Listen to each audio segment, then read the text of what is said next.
ನಾವು ಮತ್ತಾಯ ಸುವಾರ್ತೆ ಅಧ್ಯಾಯ 7ಗೆ ತಿರುಗೋಣ.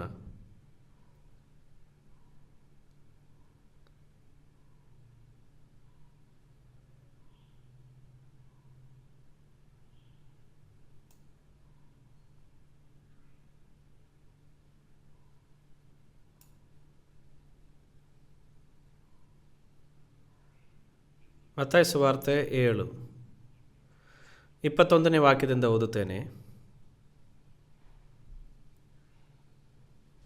ನನ್ನನ್ನು ಸ್ವಾಮಿ ಸ್ವಾಮಿ ಅನ್ನುವವರೆಲ್ಲರೂ ಪರಲೋಕ ರಾಜ್ಯದಲ್ಲಿ ಸೇರುವೆರೆಂದು ನೆನೆಸಬೇಡಿರಿ. ಪರಲೋಕದಲ್ಲಿರುವಂಥ ನನ್ನ ತಂದೆಯ ಚಿತ್ತದಂತೆ ನಡೆಯುವವನೇ ಪರಲೋಕ ರಾಜ್ಯಕ್ಕೆ ಸೇರುವೆನು. ಸ್ವಾಮಿ ಸ್ವಾಮಿ, ನಿನ್ನ ಹೆಸರಿನ ಮೇಲೆ ನಾವು ಬೋಧನೆ ಹೇಳಲಿಲ್ಲವೇ? ನಿನ್ನ ಹೆಸರಿನ ಮೇಲೆ ದೆವ್ವಗಳನ್ನು ಬಿಡಿಸಲಿಲ್ಲವೇ? ನಿನ್ನ ಹೆಸರಿನ ಮೇಲೆ ಅನೇಕ ಮಹತ್ಕಾರ್ಯಗಳನ್ನು ಮಾಡಲಿಲ್ಲವೇ ಎಂದು ಆ ದಿನದಲ್ಲಿ ಅನೇಕ ಜನರು ಹೇಳುವರು. ಆಗ ನಾನು ಅವರಿಗೆ, ನಾನಂತೂ ನಿಮ್ಮ ಗುರುತು ಕಾಣೆನು, ಧರ್ಮವನ್ನು ಮೀರಿ ನಡೆಯುವರೆ ನನ್ನಿಂದ ತೊಲಗಿ ಹೋಗಿರಿ ಎಂದು ಎಲ್ಲರ ಮುಂದೆ ಹೇಳಿಬಿಡುವೆನು. ಯೇಸುವನ್ನು ಸ್ವಾಮಿ ಮತ್ತು ದೇವರನ್ನು ತಂದೆ ಎಂದು ಸಂಬೋಧಿಸುವಂಥ ಯಾರಾದರೂ ಇದ್ದರೆ ನೀವು ಈ ವಾಕ್ಯಗಳ ಬಗ್ಗೆ ಇಲ್ಲಿ ಯೋಚಿಸುವುದು ಸೂಕ್ತವಾಗಿರುತ್ತದೆ. ನೀವು ಓದುತ್ತಿರುವಾಗ ಇದನ್ನು ಮನಸ್ಸಿನಲ್ಲಿಟ್ಟುಕೊಳ್ಳದಿದ್ದರೆ ನೀವು ಮೋಸ ಹೋಗುವ ಸಾಧ್ಯತೆ ಹೆಚ್ಚು. ನೀವೇನಾದರೂ ಖರೀದಿಸಿದಾಗ ನೀವು ಮೋಸ ಹೋಗಬಹುದು, ಮತ್ತು ರಿಯಲ್ ಎಸ್ಟೇಟ್ನ ಖರೀದಿಸಿದಾಗ ನೀವು ಮೋಸ ಹೋಗಬಹುದು. ಈ ಜಗತ್ತಿನಲ್ಲಿ ಇನ್ನೂ ಕೆಲವು ಮಾರ್ಗಗಳಿಂದ ನೀವು ಮೋಸಗೊಳಿಸಬಹುದು. ಆದರೆ ಇಲ್ಲಿ ಪ್ರಮುಖ ವಿಷಯವೇನೆಂದರೆ, ಒಬ್ಬ ವ್ಯಕ್ತಿಯು ನಂಬಿಕೆ ಸಂಭವಿಸಿದಂಥ ಮೋಸಗೊಳಿಸಿದಾಗ ಅಂತಹ ವಂಚನೆಯಿಂದ ಹಿಂದೆ ಸರಿಯುವುದಿಲ್ಲ ಎಂದು ಅರ್ಥ ಮಾಡಿಕೊಳ್ಳುವುದು ಬಹಳ ಮುಖ್ಯವಾಗಿದೆ. ಇಲ್ಲಿ ಈ ವಾಕ್ಯಗಳು ವಿಚಿತ್ರವಾಗಿವಲ್ಲವೇ? ನನಗೆ ಸ್ವಾಮಿ ಸ್ವಾಮಿ ಎಂದು ಹೇಳುವಂಥ ಪ್ರತಿಯೊಬ್ಬರು ಪರಲೋಕ ರಾಜ್ಯದಲ್ಲಿ ಪ್ರವೇಶಿಸುವುದಿಲ್ಲ. ಆದರೆ ಪರಲೋಕದಲ್ಲಿರುವಂಥ ನನ್ನ ತಂದೆಯ ಚಿತ್ತವನ್ನು ಮಾಡುವವರು ಮಾತ್ರ ಪರಲೋಕದಲ್ಲಿ ಸೇರುವನು. ಯೇಸು ಈ ವಾಕ್ಯಗಳನ್ನು ಹೇಳಿದನು. ನೀವು ಇಲ್ಲಿ ನೋಡಿದರೆ ಪರಲೋಕದಲ್ಲಿರುವಂಥ ದೇವರ ಚಿತ್ತವನ್ನು ಮಾಡುವವನು ಎಂದು ಹೇಳುತ್ತದೆ. ಹಾಗಾದರೆ ಈ ಎಲ್ಲದರಲ್ಲಿಯೂ ನೀವೆಲ್ಲಿ ನಿಲ್ಲುತ್ತೀರಿ? ಈ ಜಗತ್ತಿನಲ್ಲಿ ನಿಮ್ಮ ಜೀವನದಲ್ಲಿ ನಿಮ್ಮ ಕಾರ್ಯಗಳು ದೇವರ ಚಿತ್ತದ ಅನುಗುಣವಾಗಿಯೇ ಇದೆ ಎಂಬುದಾಗಿ ಯೋಚನೆ ಮಾಡಿರಿ. ಇದು ನೀವು ಪರಿಗಣಿಸಬೇಕಾದ ವಿಷಯವಾಗಿದೆ. ಏಕೆಂದರೆ ನೀವು ಈ ವಿಷಯದಲ್ಲಿ ವಿಫಲವಾಗಿದ್ದೀರಿ ಎಂದು ನೀವು ಕಂಡುಕೊಂಡರೆ ನೀವು ಪರಲೋಕ ರಾಜ್ಯದಲ್ಲಿ ಪ್ರವೇಶಿಸಲು ಸಾಧ್ಯವಾಗುವುದಿಲ್ಲ. ಇದು ಕೇವಲ ಬಿಟ್ಟು ಬಿಡಬೇಕಾದ ಒಂದು ವಿಷಯವಲ್ಲ. ನೀವು ದೇವರ ಚಿತ್ತದಂತೆ ವರ್ತಿಸುತ್ತೀರಾ ಎಂದು ನೀವೇ ಕೇಳಿಕೊಳ್ಳಬೇಕು. ಇದು ನೀವು ನಿಕಟವಾಗಿ ಪರಿಗಣಿಸಬೇಕಾಗಿರುವಂಥ ಪ್ರಶ್ನೆಯಾಗಿದೆ. ನೀವು ಬೈಬಲನ್ನು ಓದುತ್ತಿರುವಾಗ ನೀವು ಕೆಲವು ಮೀನುಗಳನ್ನು ತಿನ್ನುವಾಗ ನಿಮ್ಮ ಗಣ್ಣಲ್ಲಿ ಮೀನಿನ ಮುಳ್ಳು ಸಿಕ್ಕಿಕೊಂಡು ಗಾಯಪಡುವ ಹಾಗೆ ಅನೇಕ ವಾಕ್ಯಗಳನ್ನು ನೀವು ನೋಡುತ್ತೀರಿ. ಆದರೆ ಈ ಸಂದರ್ಭದಲ್ಲಿ ಅದೇ ಅನ್ವಯಿಸುತ್ತದೆ. ಬಹುಶಃ ನೀವು ನಿಮ್ಮ ಜೀವನವನ್ನು ಯೇಸುವಿನಲ್ಲಿ ಶ್ರದ್ಧಾಭಕ್ತಿಯಿಂದ ಪರಿಗಣಿಸಿ ಮತ್ತು ನೀವು ಪರಲೋಕಕ್ಕೆ ಹೋಗುತ್ತೀರಿ ಎಂಬುದಾಗಿ ನಂಬುತ್ತೀರಿ. ಆದರೆ ಒಂದು ದಿನ ನೀವು ಬೈಬಲನ್ನು ಓದುವಾಗ ಮತ್ತು ನೀವು ದೇವರ ಚಿತ್ತವನ್ನು ಮಾಡದಿದ್ದರೆ ನೀವು ಪರಲೋಕ ರಾಜ್ಯದಲ್ಲಿ ಹೋಗುವುದಿಲ್ಲ ಎಂಬುದಾಗಿ ಅರ್ಥ ಮಾಡಿಕೊಳ್ಳುತ್ತೀರಿ. ಮತ್ತು ಈ ವಿಷಯ ನಿಮ್ಮ ಗಣ್ಣಲ್ಲಿ ಸಿಕ್ಕಿರುವಂಥ ಮುಳ್ಳಿನ ಹಾಗೆ ಇರುತ್ತದೆ. ಬೈಬಲ್ನಲ್ಲಿ ಇಬ್ರಿಯ ಪುಸ್ತಕ ಅಧ್ಯಾಯ 4ರಲ್ಲಿ 12ನೇ ವಾಕ್ಯದಲ್ಲಿ ಹೇಳುವಂಥದ್ದು, ಯಾವ ಇಬ್ಬಾಯಿ ಕತ್ತಿಗಿಂತಲೂ ಹತವಾದದು ಪ್ರಾಣ ಆತ್ಮಗಳನ್ನು ಕೀಳುವ ಮಚ್ಚೆಗಳನ್ನು ವಿಭಾಗಿಸುವಷ್ಟು ಮಟ್ಟಿಗೆ ತೂರಿ ಹೋಗುವಂಥದ್ದಾಗಿದೆ. ದೇವರ ವಾಕ್ಯವು ಮೊದಲು ನಿಮ್ಮ ಹೃದಯವನ್ನು ಪ್ರವೇಶಿಸಿ ಅದರ ಮೇಲೆ ಕಾರ್ಯನಿರ್ವಹಿಸಬೇಕು. ಅದನ್ನು ತೀವ್ರವಾಗಿ ಬೋಧಿಸಬೇಕಾಗಿದೆ.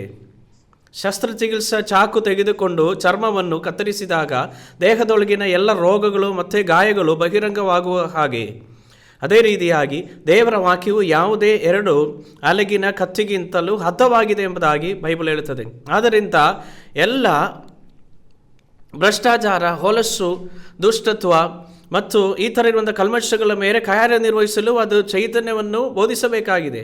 ಅಂತಹ ಶಸ್ತ್ರಚಿಕಿತ್ಸೆ ಮೂಲಕ ಹೋಗದೆ ನೀವು ನಿಜವಾದ ಚಿಕಿತ್ಸೆಗೆ ಪ್ರತಿಕ್ರಿಯಿಸಲು ಸಾಧ್ಯವಾಗಬೇಕು.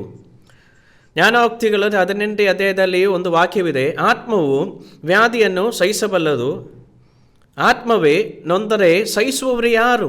ಆತ್ಮದ ವ್ಯಾಧಿಯು ಪಾಪವಾಗಿದೆ. ಅದು ನರಗತ್ತೆ ನಯಿಸುವಂಥದ್ದಾಗಿದೆ. ನರಕಕ್ಕೆ ಕಾರಣವಾಗುವಂಥ ಪಾಪ ಅದು ವ್ಯಾಧಿಯಾಗಿದೆ. ಆದ್ದರಿಂದ ನಿಮ್ಮ ಆತ್ಮವು ಅನಾರೋಗ್ಯದಿಂದ ಇದ್ದರೆ ನೀವು ಆ ಸತ್ಯವನ್ನು ತಿಳ್ಕೊಳ್ಳಬೇಕು. ಆದರೆ ಅನೇಕ ಜನರಿಗೆ ಅದು ಸಾಧ್ಯವಾಗುತ್ತಾ ಇಲ್ಲ. ಜನರು ಬೆಳಗ್ಗೆ ಮಧ್ಯಾಹ್ನ ರಾತ್ರಿ ಎಲ್ಲ ಊಟ ಮಾಡುತ್ತಾ ಅದು ರಾತ್ರಿ ಹೋಗಿ ಮಲಗುತ್ತಾರೆ, ಮತ್ತೆ ಒಂದು ಚಕ್ರದಲ್ಲಿ ತಿರುಗುವ ಹಾಗೆ ಅವರ ಜೀವಿತ ಪುನಃ ಪುನಃ ಪುನಃ ಅದೇ ರೀತಿಯಾಗಿ ನಡೆಯುತ್ತಾ ಇದೆ. ಅವರು ಉತ್ತಮರೆಂಬುದಾಗಿ ಅವರು ಯೋಚನೆ ಮಾಡ್ತಾ ಇದ್ದಾರೆ. ಹಾಗೆ ಯೋಚಿಸುವುದು ಸುಲಭ, ಆದರೆ ಅದು ಹಾಗಲ್ಲ. ಈಗ ವಾಕ್ಯ 22 ಓದೋಣ. ಸ್ವಾಮಿ ಸ್ವಾಮಿ, ನಿನ್ನ ಹೆಸರಿನ ಮೇಲೆ ನಾವು ಬೋಧನೆ ಹೇಳಲಿಲ್ಲವೇ? ನಿನ್ನ ಹೆಸರಿನ ಮೇಲೆ ದೆವ್ವಗಳನ್ನು ಬಿಡಿಸಲಿಲ್ಲವೇ? ನಿನ್ನ ಹೆಸರಿನ ಮೇಲೆ ಅನೇಕ ಮಹತ್ಕಾರ್ಯಗಳನ್ನು ಮಾಡಲಿಲ್ಲವೇ ಎಂದು ಆ ದಿನದಲ್ಲಿ ಎಷ್ಟೋ ಜನರು ನನಗೆ ಹೇಳುವರು. ಧರ್ಮವನ್ನು ಮೀರಿ ನಡೆಯುವವರೇ, ನನ್ನಿಂದ ತೊಲಗಿ ಹೋಗಿರಿ ಎಂದು ಎಲ್ಲರ ಮುಂದೆ ಹೇಳಿಬಿಡುವೆನು.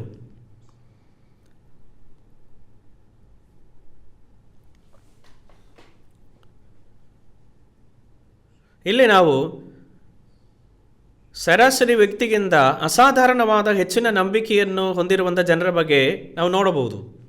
ಆದರೆ ಒಂದು ದಿನ, ಆ ದಿನ ಅಂದರೆ ಯೇಸು ಈ ಭೂಮಿಗೆ ಹಿಂದಿರುವ ದಿನ, ನಾವೆಲ್ಲರೂ ಅವನ ಮುಂದೆ ನಿಲ್ಲುವಂಥ ಆ ದಿನ, ಆ ಸಮಯದಲ್ಲಿ ಅಂತಹ ಮಹಾ ನಂಬಿಕೆಯುಳ್ಳ ಈ ಜನರು, ನೀವು ಯಾರೆಂದು ನನಗೆ ಗೊತ್ತಿಲ್ಲ, ನೀವು ಧರ್ಮವನ್ನು ಮೀರಿ ನಡೆಯುವರು, ನನ್ನಿಂದ ತೊಲಗಿ ಹೋಗಿರಿ, ಅವರು ನರಕಕ್ಕೆ ಹೋಗುತ್ತಾರೆ. ಅದು ಯಾಕೆ?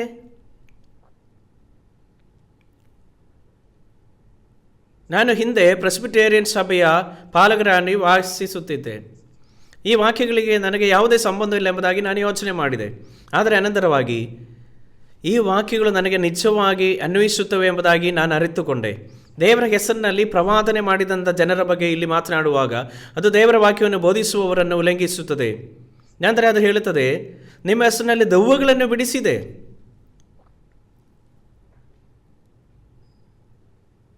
ನಾನೊಮ್ಮೆ ದೆವ್ವಗಳನ್ನು ಬಿಡಿಸಿದೆ. ಆ ಸಮಯದಲ್ಲಿ ನಾನು ಹೊಸದಾಗಿ ಹುಟ್ಟಿದ್ದಿಲ್ಲ. ನಾನು ದೆವ್ವಗಳನ್ನು ಬಿಡಿಸಿದೆ ಮತ್ತು ಇಲ್ಲಿ ಅವರು ಅನೇಕ ಅದ್ಭುತಗಳನ್ನು ಮಾಡಿದರು ಎಂದು, ಅವರು ಅನೇಕ ಸೂಚಕ ಕಾರ್ಯಗಳು ಮತ್ತು ಅದ್ಭುತಗಳನ್ನು ಮಾಡಿದ್ದಾರೆ ಎಂಬುದಾಗಿ ಅರ್ಥ. ಅವರು ಅನ್ಯ ಭಾಷೆಗಳಲ್ಲಿ ಮಾತಾಡಿದ್ದಾರೆ, ಜನರ ಮೇಲೆ ಕೈಗಳನ್ನು ಇಟ್ಟಿದ್ದಾರೆ, ಅವರು ಗುಣಪಡಿಸಿದ್ದಾರೆ. ಇದು ಅನೇಕ ಅದ್ಭುತಗಳನ್ನು ಮಾಡಿದಂಥ ಅನೇಕರ ಬಗ್ಗೆ ಹೇಳುತ್ತದೆ. ಇದು ಈ ಜನರು ಹೊಂದಿರುವಂಥ ಸಾಮಾನ್ಯ ನಂಬಿಕೆ ಎಂದು ನೀವು ಭಾವಿಸುತ್ತೀರಾ? ಇದು ಪ್ರಚಂಡ ನಂಬಿಕೆಯ ಜನರ ಬಗ್ಗೆ ಮಾತನಾಡುತ್ತಿದೆ. ಆದರೆ ಅವರು ಹಿಂತಿರುಗಿದ ನಂತರ ಯೇಸುವಿನ ಮುಂದೆ ನಿಂತಾಗ, ನಾನು ನಿನ್ನನ್ನು ಎಂದಿಗೂ ತಿಳಿದಿರಲಿಲ್ಲ ಎಂದು ಏಕೆ ಹೇಳಿದರು?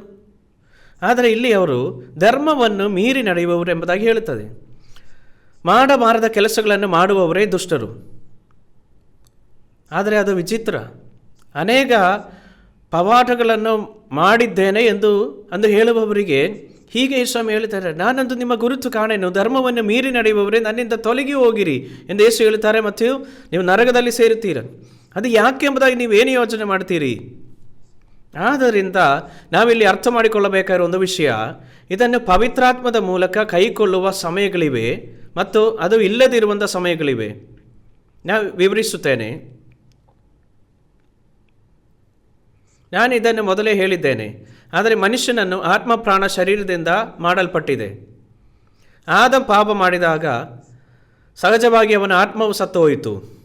ಆದರೆ ಅವನ ಆತ್ಮವು ಶಕ್ತಿಯು ಸಹ ಸೀಮಿತವಾಯಿತು. ಮೂಲತಃ ಮನುಷ್ಯನ ಆತ್ಮವು ಮಹತ್ತರವಾಗಿ ಶಕ್ತಿಯುತವಾಗಿತ್ತು. ಆ ಶಕ್ತಿ ಅವನ ಆತ್ಮದಲ್ಲಿತ್ತು. ನಮ್ಮ ಆಧುನಿಕ ನಾಗರಿಕತೆಯಲ್ಲಿ ಮಾನವ ಆತ್ಮವ ಪ್ರಪಂಚವು ಸಹೋದಯದ ಅವಧಿಯನ್ನು ಅನುಸರಿಸಿ ಹೆಚ್ಚು ಅಭಿವೃದ್ಧಿಯನ್ನು ಹೊಂದಿದೆ. ಆದ್ದರಿಂದ ಆತ್ಮದ ವಿಷಯಕ್ಕೆ ಬಂದಾಗ ಆತ್ಮವು ಬುದ್ಧಿಶಕ್ತಿ ಮತ್ತು ಇದರ ಹಲವಾರು ಶಕ್ತಿಗಳನ್ನು ಒಳಗೊಂಡಿದೆ ಮತ್ತು ಸ್ವಲ್ಪ ಮಟ್ಟಿಗೆ ಇವುಗಳು ಅಭಿವೃದ್ಧಿಯನ್ನು ಹೊಂದಿ. ಆದ್ದರಿಂದ ವೈಜ್ಞಾನಿಕವಾಗಿ ಹೇಳುವುದಾದರೆ ಮನುಷ್ಯನು ಚಂದ್ರನ ಕಡೆಗೆ ಕೂಡ ಹೋಗುವುದಕ್ಕೆ ಸಾಧ್ಯ. ಅವರು ಕಂಪ್ಯೂಟರ್ಗಳನ್ನು, ಪರಿಣಾಮ ಶಸ್ತ್ರಾಸ್ತ್ರಗಳನ್ನು ನಿರ್ಮಿಸಲು ಸಾಧ್ಯ. ಇದು ಅಭಿವೃದ್ಧಿಯ ಯುಗವಾಗಿದೆ. ಆದರೆ ಆತ್ಮಶಕ್ತಿಯನ್ನು ಹೊಂದಿದ್ದೀರಿ, ಆದರೆ ರೋಗಗಳನ್ನು ಕೂಡ ವಾಸಿ ಮಾಡುವುದಕ್ಕೆ ಸಾಧ್ಯ. ಈ ವಿಷಯಗಳು ಕ್ರಿಶ್ಚಿಯನ್ ಧರ್ಮಕ್ಕೆ ಪ್ರವೇಶಿಸಿದವು. ಅವರು ಒಬ್ಬ ವ್ಯಕ್ತಿಯ ಮೇಲೆ ಕೈ ಹಾಕುವ ಮೂಲಕ ರೋಗಗಳನ್ನು ಗುಣಪಡಿಸುವುದಕ್ಕೆ ಸಾಧ್ಯ. ಮತ್ತು ಇದಕ್ಕಿಂತ ವಿಚಿತ್ರವಾದ ಸಂಗತಿ ಏನೆಂದರೆ, ಈ ಸಂಗತಿ ನಿಜವಾದ ಸಂಭವಿಸುತ್ತದೆ. ಆದರೆ ಇವುಗಳನ್ನು ಪವಿತ್ರಾತ್ಮದ ಮೂಲಕವಾಗಿ ಮಾಡುವುದಿಲ್ಲ. ಇದರಿಂದಲೇ ಇದು ದುಷ್ಟತ್ವವಾಗಿದೆ. ಆತ್ಮ ಮತ್ತು ಶರೀರದ ಶಕ್ತಿಯನ್ನು ಸಂಯೋಜಿಸುವ ಮನಸ್ಸಿನ ಪ್ರಕ್ರಿಯೆಯು ಒಳಗೆಯಿಂದ ಅವುಗಳನ್ನು ಮಾಡಲಾಗುತ್ತದೆ. ಏಕೆಂದರೆ ಈ ಕ್ರಿಯೆಗಳು ದುಷ್ಟತ್ವಗಳಾಗಿವೆ. ದೆವ್ವಗಳನ್ನು ಓಡಿಸುವಾಗ ನಾನು ಆ ಸಮಯದಲ್ಲಿ ಸತ್ತಿದ್ದರೆ ನಾನು ನರಕಕ್ಕೆ ಹೋಗುತ್ತಿದ್ದೆ. ಏಕೆಂದರೆ ನಾನು ಇಲ್ಲಿ ವಿವರಿಸಿದ ಜನರಂತೆಯೇ ಇದೆ. ಆದ್ದರಿಂದ ಯಾವುದು ಸತ್ಯ ಮತ್ತು ಯಾವುದು ಸುಳ್ಳೆಂಬುದನ್ನು ವಿವೇಚಿಸುವಂತೆಯೇ ಅದು ಸತ್ಯವು.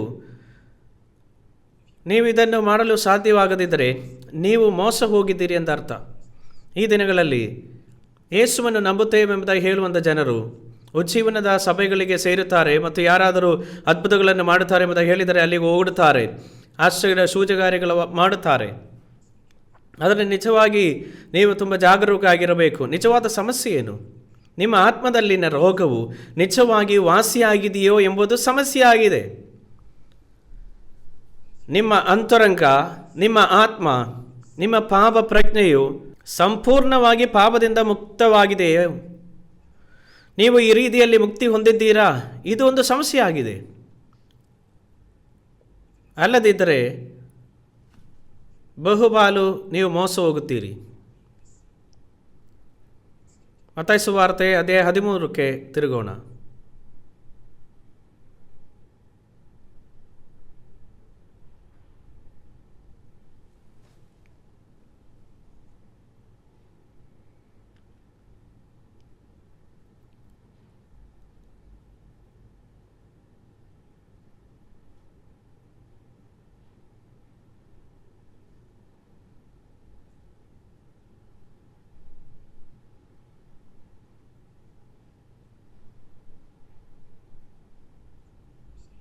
ಹದಿನೆಂಟನೇ ವಾಕ್ಯ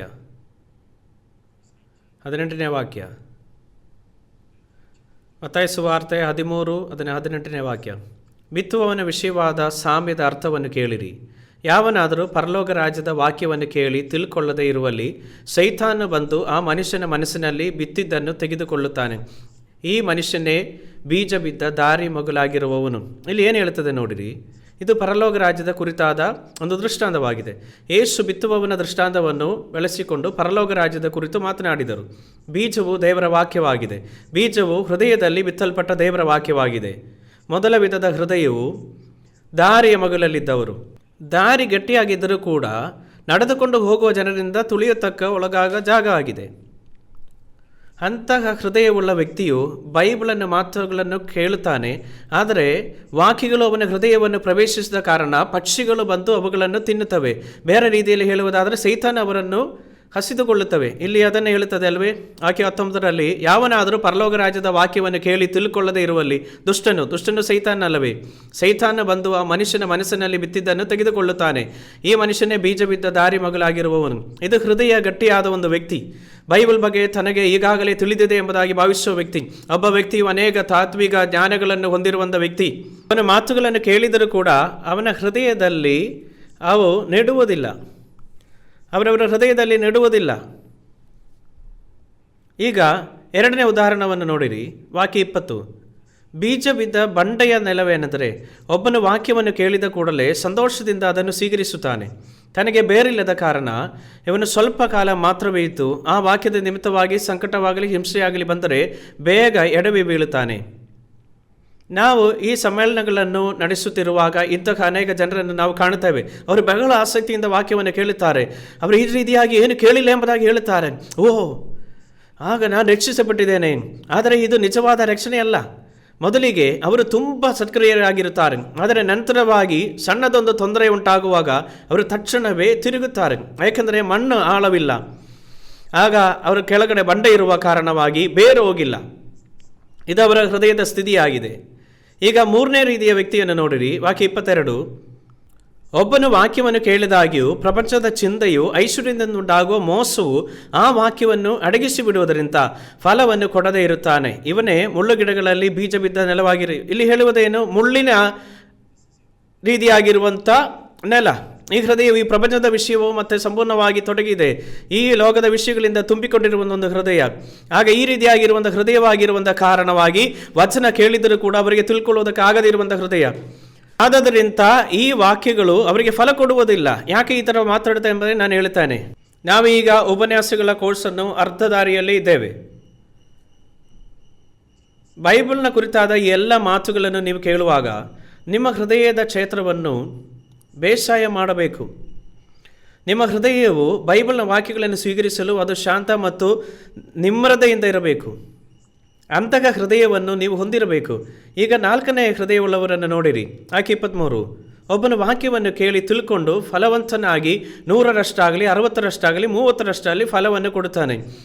ಇವನೇ ಒಳ್ಳೆಯ ನೆಲವಾಗಿರುವವನು ಎಂದು ಹೇಳಿದವನು. ಇಲ್ಲಿ ಏನು ಹೇಳುತ್ತದೆ ನೋಡಿರಿ, ಒಳ್ಳೆಯ ಮಣ್ಣು. ಯಾವ ರೀತಿಯ ಮಣ್ಣು ಉತ್ತಮ ಮಣ್ಣು? ಇದು ವಿನಯವುಳ್ಳ ಹೃದಯ, ಪಶ್ಚಾತ್ತಾಪ ಪಡುವಂಥ ಹೃದಯ ಮತ್ತು ಸತ್ಯವನ್ನು ಹುಡುಕುವಂಥ ಹೃದಯ. ಅಂಥ ಹೃದಯ ಮೇಲೆ ಬೀಜವು ಬಿದ್ದಾಗ ಅದು ತಕ್ಷಣವೇ ಮೊಳಕೆ ಒಡೆಯುತ್ತದೆ ಮತ್ತು ಹೆಚ್ಚಿನ ಫಲವನ್ನು ಕೊಡುತ್ತದೆ. ಆದರೆ ಇಲ್ಲಿಯವರೆಗಿನ ನಿಮ್ಮ ಜೀವನದಲ್ಲಿ ನೀವು ಯಾವ ರೀತಿ ಹೃದಯವನ್ನು ಹೊಂದಿದ್ದೀರಿ ಎಂಬುದಾಗಿ ಯೋಚನೆ ಮಾಡಿರಿ. ಈ ಬೈಬಲ್ ಮಾತುಗಳನ್ನು ನೀವು ಕೇಳುತ್ತಿರುವಾಗ ನಿಮ್ಮ ಹೃದಯವು ಫಲವತ್ತವಾಗಿ ಮಣ್ಣಿನಂತೆಯೇ ಆಗಬಹುದು. ಒಬ್ಬನ ವಾಕ್ಯವನ್ನು ಕೇಳಿ ತಿಳ್ಕೊಂಡು ಫಲವಂತನಾಗಿ ಫಲವನ್ನು ಕೊಡುವನಂತೆಯೇ ಒಳ್ಳೆಯ ನೆಲವಾಗಿರುವವನು. ಇದೇನು ಹೇಳುತ್ತದೆ? ಅವನು ತಿಳ್ಕೊಳ್ಳುವನು.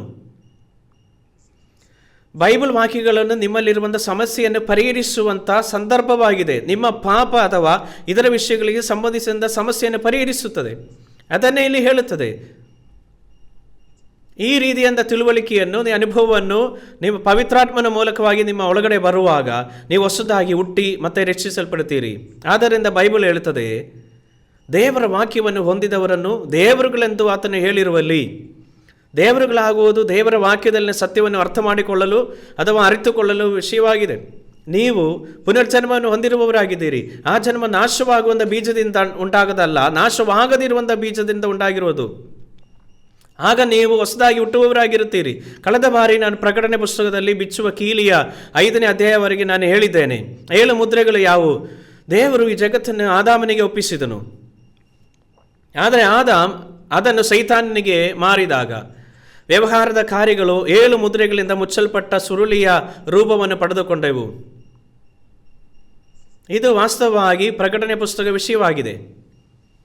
7 ಮುದ್ರೆಗಳಿಂದ ಮುಚ್ಚಲ್ಪಟ್ಟ ವಿಷಯಗಳು ಅದೇ 6ರಿಂದ ಪ್ರಕಟಣೆ ಪುಸ್ತಕದಲ್ಲಿ ಕಂಡುಬರುತ್ತವೆ.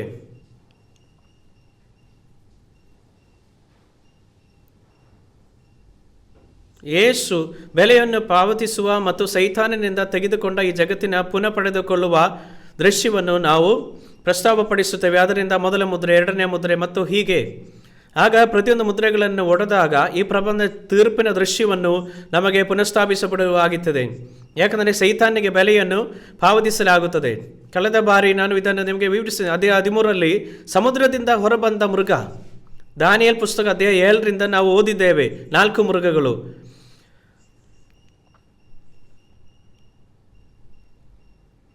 ಆಗ ಈ ಜಗತ್ತು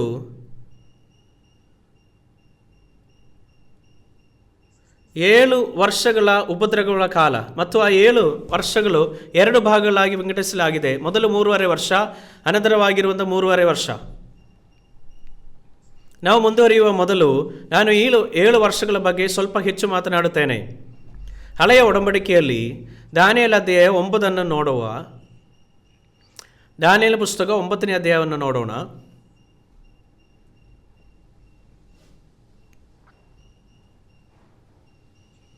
ಒಂಬತ್ತನೇ ಅಧ್ಯಾಯ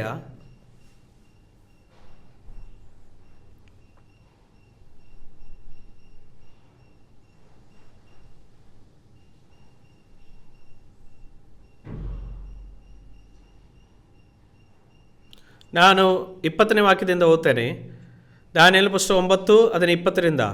ನಾನು ಬಾಯಿಬಿಟ್ಟು ಬೇಡಿಕೊಂಡು ನನ್ನ ಮತ್ತು ನನ್ನ ಜನರಾದ ಇಸ್ರಾಯೇಲರ ಪಾಪವನ್ನು ಅರಿಕೆ ಮಾಡುತ್ತಾ ನನ್ನ ದೇವರ ಪವಿತ್ರ ವರ್ತದ ವಿಷಯವಾಗಿ ನನ್ನ ದೇವರಾದ ಯೆಹೋವನಿಗೆ ಭಿನ್ನವಿಸಿ ಪ್ರಾರ್ಥಿಸುತ್ತಿರುವಾಗಲೇ ಮೊದಲು ನನ್ನ ಕನಸಿನಲ್ಲಿ ಕಂಡ ಗಬ್ರಿಯೇಲನೆಂಬ ಪುರುಷನು ಹಸುರಾಗಿ ಹಾರಿ ಬಂದು ಸಂಧ್ಯಾ ನೈವೇದ್ಯ ಸಮಯದಲ್ಲಿ ನನ್ನನ್ನು ಸೇರಿ ನನ್ನೊಂದಿಗೆ ಹೀಗೆ ಮಾತಾಡಿ ಉಪದೇಶಿಸಿದನು. ದಾನಿಯೇಲನೇ, ನಿನಗೆ ಜ್ಞಾನಬೋಧೆ ಮಾಡುವುದಕ್ಕೆ ಈಗ ಬಂದೇನು. ನಿನ್ನ ವಿಜ್ಞಾಪನೆಯ ಆರಂಭದಲ್ಲಿಯೇ ದೇವರ ಅಪ್ಪಣೆಯಾಯಿತು. ಅದನ್ನು ನಿನಗೆ ತಿಳಿಸಲು ಇಲ್ಲಿಗೆ ಬಂದಿದ್ದೇನೆ. ನೀನು ದೇವರಿಗೆ ಅತಿಪ್ರಿಯ. ಈ ದೈವೋಕ್ತಿಯನ್ನು ಯೋಜಿಸು, ಈ ದರ್ಶನವನ್ನು ಗ್ರಹಿಸಿಕೋ.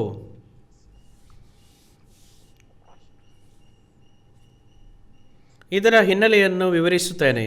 ಸುಮಾರು ಕ್ರಿಸ್ತಪೂರ್ವ 600ರಲ್ಲಿ ಬಾಬಿಲೋನ್ಗೆ ಸೆರೆಯಾಗಲಾಗಿತ್ತು ಮತ್ತು ಆ ಸಮಯದಲ್ಲಿ ಪ್ರವಾದಿ ದಾನಿಯೇಲನು ಸಹ ತೆಗೆದುಕೊಳ್ಳಲ್ಪಟ್ಟನು. ಅವರು ಬಾಬಿಲೋನ್ ಮತ್ತು ಅನಂತರ ಪರ್ಷಿಯನ್ ಆಳ್ವಿಕೆಯಲ್ಲಿ ಸೆರೆಯಲ್ಲಿ ವಾಸಿಸುತ್ತಿದ್ದರು. ಆದರೆ ಒಂದು ದಿನ ದಾನಿಯೇಲನು ಯೆರೆಮೀಯನ ಪುಸ್ತಕವನ್ನು ಓದಿದ್ದಾಗ ಸೆರೆಯಲ್ಲಿದ್ದ ಅವರ ಜೀವನವು 7 ವರ್ಷಗಳ ಅನಂತರ ಕೊನೆಗೊಳ್ಳುತ್ತೆ ಎಂಬುದಾಗಿ ಅವನು ನೋಡಿದನು. ಆದ್ದರಿಂದ ದಾನಿಯೇಲನು ದೇವರಿಗೆ ಪ್ರಾರ್ಥಿಸಿದನು. ತನ್ನ ಪ್ರಾರ್ಥನೆಗಳನ್ನು ಮಾಡುವಾಗ ತನ್ನ ಪಾಪಗಳನ್ನು ಮತ್ತು ಇಸ್ರಾಯೇಲ್ ಜನರ ಪಾಪಗಳನ್ನು ಒಪ್ಪಿಕೊಂಡು ಅರಿಕೆ ಮಾಡಿ ಪ್ರಾರ್ಥನೆ ಮಾಡಿದರು. ಆಗ ಗಬ್ರಿಯೇಲ್ ದೂತನನ್ನು ದೇವರು ಕಳುಹಿಸಿದನು. ಇದಾಗಿದೆ ಈ ಭಾಗದ ಹಿನ್ನೆಲೆ. ಆದ್ದರಿಂದ ಗಬ್ರಿಯೇಲ್ ದಾನಿಯೇಲನಿಗೆ ಕಾಣಿಸಿಕೊಂಡು ಮತ್ತು ಅವನಿಗೆ ಒಳ್ಳೆಯ ಸುದ್ದಿಯನ್ನು ತರಲು ಬಂದಿದ್ದೇನೆ ಎಂಬುದಾಗಿ ಹೇಳಿದರು. ಮತ್ತೆ 24ನೇ ವಾಕ್ಯ ಓದೋಣ. ಅಧರ್ಮವನ್ನು ಕೊನೆಗಾಣಿಸುವುದು, ಪಾಪಗಳನ್ನು ತೀರಿಸುವುದು, ಅಪರಾಧವನ್ನು ನಿವಾರಿಸುವುದು, ಸತಾನನ ಧರ್ಮವನ್ನು ಸ್ಥಾಪಿಸುವುದು, ಕನಸನ್ನು ಪ್ರವಾದಿಯ ನುಡಿಯನ್ನು ಮುದ್ರೆ ಹಾಕಿ ಯಥಾರ್ಥ ಮಾಡುವುದು, ಅತಿಪರಿಶುದ್ಧವಾದದನ್ನು ಅಭಿಷೇಕಿಸುವುದು, ಇವೆಲ್ಲ ನೆರವೇರುವುದಕ್ಕೆ ಮೊದಲು ನಿನ್ನ ಜನಕ್ಕೂ ನಿನ್ನ ಪರಿಶುದ್ಧ ಪುರಕ್ಕೂ 70 ವಾರಗಳು ಕಳೆಯಬೇಕು ಎಂದು ನಿರ್ದೇಶಿಸಲಾಗಿದೆ. ಇದನ್ನು ವಿವರಿಸುತ್ತೇನೆ. ಇಸ್ರಾಯೇಲರಿಗೆ ಒಂದು ದಿನ ಸಮಯವನ್ನು ನಿರ್ಧರಿಸಲಾಗಿತ್ತು. ಆ ಸಮಯ ಎಷ್ಟೆಂದರೆ 70 ಏಳುಗಳಾಗಿತ್ತು. ಆದ್ದರಿಂದ 70 ಬಾರಿ 7 ದಿನಗಳು. 7 ದಿನಗಳ ವಾರದಲ್ಲಿ 70 ಬಾರಿ ಹೋದಾಗ 7 ಬಾರಿ 7 49 ಆಗಿದೆ. ಆದ್ದರಿಂದ ಇದು 490 ದಿನಗಳು ಕಳೆದಾಗ ಏನಾಗುತ್ತಿತ್ತು ಇಲ್ಲಿ ನೋಡೋಣ. 70 ಏಳುಗಳು ನಿಮ್ಮ ಜನರಿಗೆ ಮತ್ತು ನಿಮ್ಮ ಪವಿತ್ರ ನಗರಕ್ಕೆ ಆದೇಶಿಸಲಾಗಿದೆ. ಆ 70 ಏಳುಗಳು ಅಂತ್ಯಗೊಂಡಾಗ ಅತಿಕ್ರಮವನ್ನು ಮುಗಿಸಲು ಎಂದು ಹೇಳುತ್ತದೆ. ಇದರ ಅರ್ಥ ಈ ಪ್ರಪಂಚದ ಎಲ್ಲ ಜನರ ಪಾಪಗಳು ಕೊನೆಗೊಳ್ಳುತ್ತವೆ. ಆಗ ಲೋಕವು ಪಾಪರಹಿತವಾಗಿರುತ್ತೆ. ಕೆಟ್ಟತನಕ್ಕೆ ಪ್ರಾಯಶ್ಚಿತ್ತ ಮಾಡಿಕೊಳ್ಳಿರಿ. ಶಾಶ್ವತ ವಿಮೋಚನೆವಿರುತ್ತದೆ. ನಿತ್ಯವಾದ ಸದಾಚಾರವನ್ನು ತರಲು ದೇವರ ನೀತಿಯು ಪ್ರಕಟವಾಗುತ್ತದೆ. ದರ್ಶನವನ್ನು ಮತ್ತು ಭವಿಷ್ಯವಾಣಿಯನ್ನು ಮುಚ್ಚಲು ಎಲ್ಲ ಪ್ರವಾದನೆಗಳು ನೆರವೇರುತ್ತದೆ. ಇದನ್ನೇ ಹೇಳುತ್ತಿರುವುದು. ಹಾಗಾದರೆ ಇನ್ನು 490 ದಿನಗಳು ಎಂದರೆ ಏನು? ಸಂಖ್ಯೆಗಳ ಪುಸ್ತಕದಲ್ಲಿ ಮತ್ತು ಯೆಹೆಜ್ಕೇಲ್ ಅಧ್ಯಾಯ 4ರಲ್ಲಿ ಒಂದು ದಿನವನ್ನು ಒಂದು ವರ್ಷವೆಂದು ಲೆಕ್ಕಗೊಳಿಸಲಾಗಿದೆ. ಆ ಸಂದರ್ಭದಲ್ಲಿ ಇದು 490 ವರ್ಷಗಳಾಗಿದೆ. ಈ ಸಮಯದಿಂದ 490 ವರ್ಷಗಳು ಕಳೆದಾಗ ಪಾಪವು ಈ ಪ್ರಪಂಚದಿಂದ ಕಣ್ಮರೆಯಾಗುತ್ತದೆ ಮತ್ತು ಯೇಸು ರಾಜನಾಗಿ ಹಿಂದಿರುಗುತ್ತಾನೆ ಎಂಬುದೇ ಇದನ್ನ ಅರ್ಥ. ಅವರೇನು ಮಾತನಾಡುತ್ತಿದ್ದಾರೆ? ಈಗ ವಾಕ್ಯ 25 ನೋಡಿರಿ. ಇದನ್ನು ತಿಳಿದು ಮಂದಟ್ಟು ಮಾಡಿಕೋ, ಯೆರೂಸಲೇಮು ಜೀರ್ಣೋದ್ಧಾರವಾಗಿ ಕಟ್ಟಲ್ಪಡಲಿ ಎಂಬ ದೈವೋಕ್ತಿಯು ಹೊರಡುವಂತಿನಿಂದ ಅಭಿಷಿಕ್ತನಾದ ಪ್ರಭುವು ಬರುವುದರೊಳಗೆ 7 ವಾರಗಳು ಕಳೆಯಬೇಕು. ಅದು ಪುನಃ ಕಟ್ಟಲ್ಪಟ್ಟು 62 ವಾರ ಇರುವುದು. ಅದಕ್ಕೆ ಚೌಕವು ಕಂತಕವು ಇರುವವು. ಆ ಕಾಲವು ಬಹು ಕಷ್ಟಕಾಲ. ಇಲ್ಲಿ ಏನು ಹೇಳ್ತದೆ ನೋಡಿರಿ.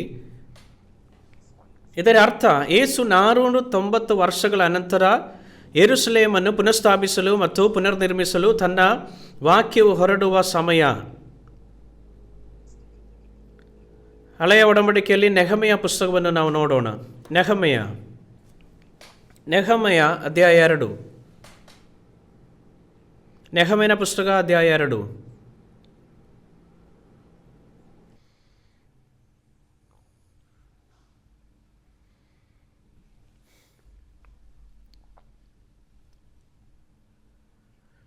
ನಾನು 1ನೇ ವಾಕ್ಯದಿಂದ ಓದ್ತೇನೆ. ನೆಹೆಮೀಯ ಅಧ್ಯಾಯ 2 ವಾಕ್ಯ 1. 2:1. ನಾನು ಅರಸನ ಪಾವಸೇವಕನಾಗಿದ್ದೇನು. ಅರಸನಾದ ಅರ್ತಷಸ್ತನ 20ನೆಯ ವರ್ಷದ ಚೈತ್ರ ಮಾಸದಲ್ಲಿ ಅರಸನು ದ್ರಾಕ್ಷರಸ ಪಾನ ಮಾಡುವ ಹೊತ್ತಿನಲ್ಲಿ ನಾನು ದ್ರಾಕ್ಷರಸವನ್ನು ತಂದು ಅವನಿಗೆ ಕೊಟ್ಟನು. ನಾನು ಅವನ ಸನ್ನಿಧಿಯಲ್ಲಿ ಹಿಂದೆ ಎಂದು ಖಿನ್ನನಾಗಿರಲಿಲ್ಲ. ಅರಸನು ನನಗೆ, ನೀನು ಕಲೆಗೊಂದಿದವನಾಗಿ ಕಾಣುವುದೇಕೆ? ನಿನಗೆ ದೇಹಾಲಸ್ಯವಿಲ್ಲವಲ್ಲ, ಇದಕ್ಕೆ ಮನೋವೇದನೆಯೇ ಹೊರತು ಬೇರೆ ಏನೂ ಕಾಣಲಿಲ್ಲ ಎಂಬುದಾಗಿ ಹೇಳಲು ನನಗೆ ಮಹಾಭೀತಿ ಉಂಟಾಯಿತು. ನಾನು ಅರಸನಿಗೆ, ಅರಸನು ಚಿರಂಜೀವಿಯಾಗಿರಲಿ, ನನ್ನ ಪೂರ್ವಿಕರ ಸಮಾಧಿಗಳಿರುವಂಥ ಪಟ್ಟಣವು ಹಾಳಾಗಿ ಅದರ ಬಾಗಿಲುಗಳು ಬೆಂಕಿಯಿಂದ ಸುಟ್ಟು ಹೋಗಿವೆ. ಹೀಗಿರುವಲ್ಲಿ ನನ್ನ ಮುಖವು ಕಳಗುಂದದೆ ಇರುವುದು ಹೇಗೆ ಎಂದು ಹೇಳಿದನು. ಆಗ ಅರಸನು ನನ್ನನ್ನು, ನಿನ್ನ ಅಪೇಕ್ಷೆ ಏನು ಎಂದು ಹೇಳಿದನು. ನಾನು ಪರಲೋಕದ ದೇವರನ್ನು ಪ್ರಾರ್ಥಿಸಿ ಅರಸನಿಗೆ, ರಾಜರ ಚಿತ್ತವಿರುವುದಾದರೆ ಮತ್ತು ತಮ್ಮ ಸೇವಕನು ತಮ್ಮ ದೃಷ್ಟಿಯಲ್ಲಿ ದಯೆಗೆ ಪಾತ್ರನಾಗಿದ್ದರೆ ನನ್ನ ಪಿತೃಗಳ ಸಮಾಧಿಗಳಿರುವ ಪಟ್ಟಣವನ್ನು ತಿರುಗಿ ಕಟ್ಟುವುದಕ್ಕೋಸ್ಕರ ಯೆಹೂದ ದೇಶಕ್ಕೆ ಹೋಗಲು ನನಗೆ ಅಪ್ಪಣೆಯಾಗಬೇಕು ಎಂದು ಹೇಳಿದನು. ರಾಣಿಯು ಅರಸನ ಹತ್ತಿರದಲ್ಲೇ ಕೂತುಕೊಂಡಿದ್ದಳು. ಅರಸನು, ಪ್ರಯಾಣಕ್ಕೆ ನನಗೆಷ್ಟು ಕಾಲ ಬೇಕು? ಯಾವಾಗ ಹಿಂದಿರುಗುವಿ ಎಂದು ವಿಚಾರಿಸಿದಾಗ ನಾನು ಕಾಲವನ್ನು ಸೂಚಿಸಲು ಅವನು ಒಪ್ಪಿಕೊಂಡು ಅಪ್ಪಣೆ ಕೊಟ್ಟನು. ಇಲ್ಲಿವರೆಗೆ ಓದೋಣ. ಬಾಬೇಲಿಯನು ರಾಜ್ಯವನ್ನು ನಾಶಪಡಿಸಿದ ಪರ್ಷಿಯ ಸಾಮ್ರಾಜ್ಯದ ರಾಜ್ಯ ಅರ್ತಷಸ್ಟನ ಸಮಯದಲ್ಲಿ ದ್ರಾಕ್ಷಾರಸವನ್ನು ತಯಾರಿಸಿ ರಾಜನಿಗೆ ಬಡಿಸುವಂಥ ಈ ಪ್ರವಾದಿ ನೆಹೆಮೀಯನ ಕಾರ್ಯವಾಗಿದ್ದನು. ಒಂದು ದಿನ ಯೆರೂಸಲೇಮ್ ಸಂಪೂರ್ಣವಾಗಿ ಪಾಳು ಬಿದ್ದಿದೆ ಎಂಬುದಾಗಿ ನೆಹೆಮೀಯ ಕೇಳಿದಾಗ ಅವನು ರಾಜನಿಗೆ ದ್ರಾಕ್ಷಾರಸವನ್ನು ಬಡಿಸಲು ಹೋದಾಗ ಅವನು ಚಿಂತೆಯಿಂದ ತುಂಬಿದ್ದನು. ಆಗ ಅರಸನು ಅವನಿಗೆ, ನೀನು ಯಾವುದೋ ಚಿಂತೆಯಲ್ಲಿದ್ದೆ ಎಂಬುದಾಗಿ ತೋರುತ್ತದೆ ಎಂದು ಹೇಳಿದನು. ಆದ್ದರಿಂದ ನೆಹೆಮೀಯನು ಹೇಳುತ್ತಾರೆ, ಯೆರೂಸಲೇಮ್ ನನ್ನ ದೇಶದ ರಾಜಧಾನಿ ನಾಶವಾಗಿದೆ ಮತ್ತು ಪಾಳು ಬಿದ್ದಿದೆ, ನಾನು ಹೇಗೆ ಚಿಂತಿಸಬಾರದು?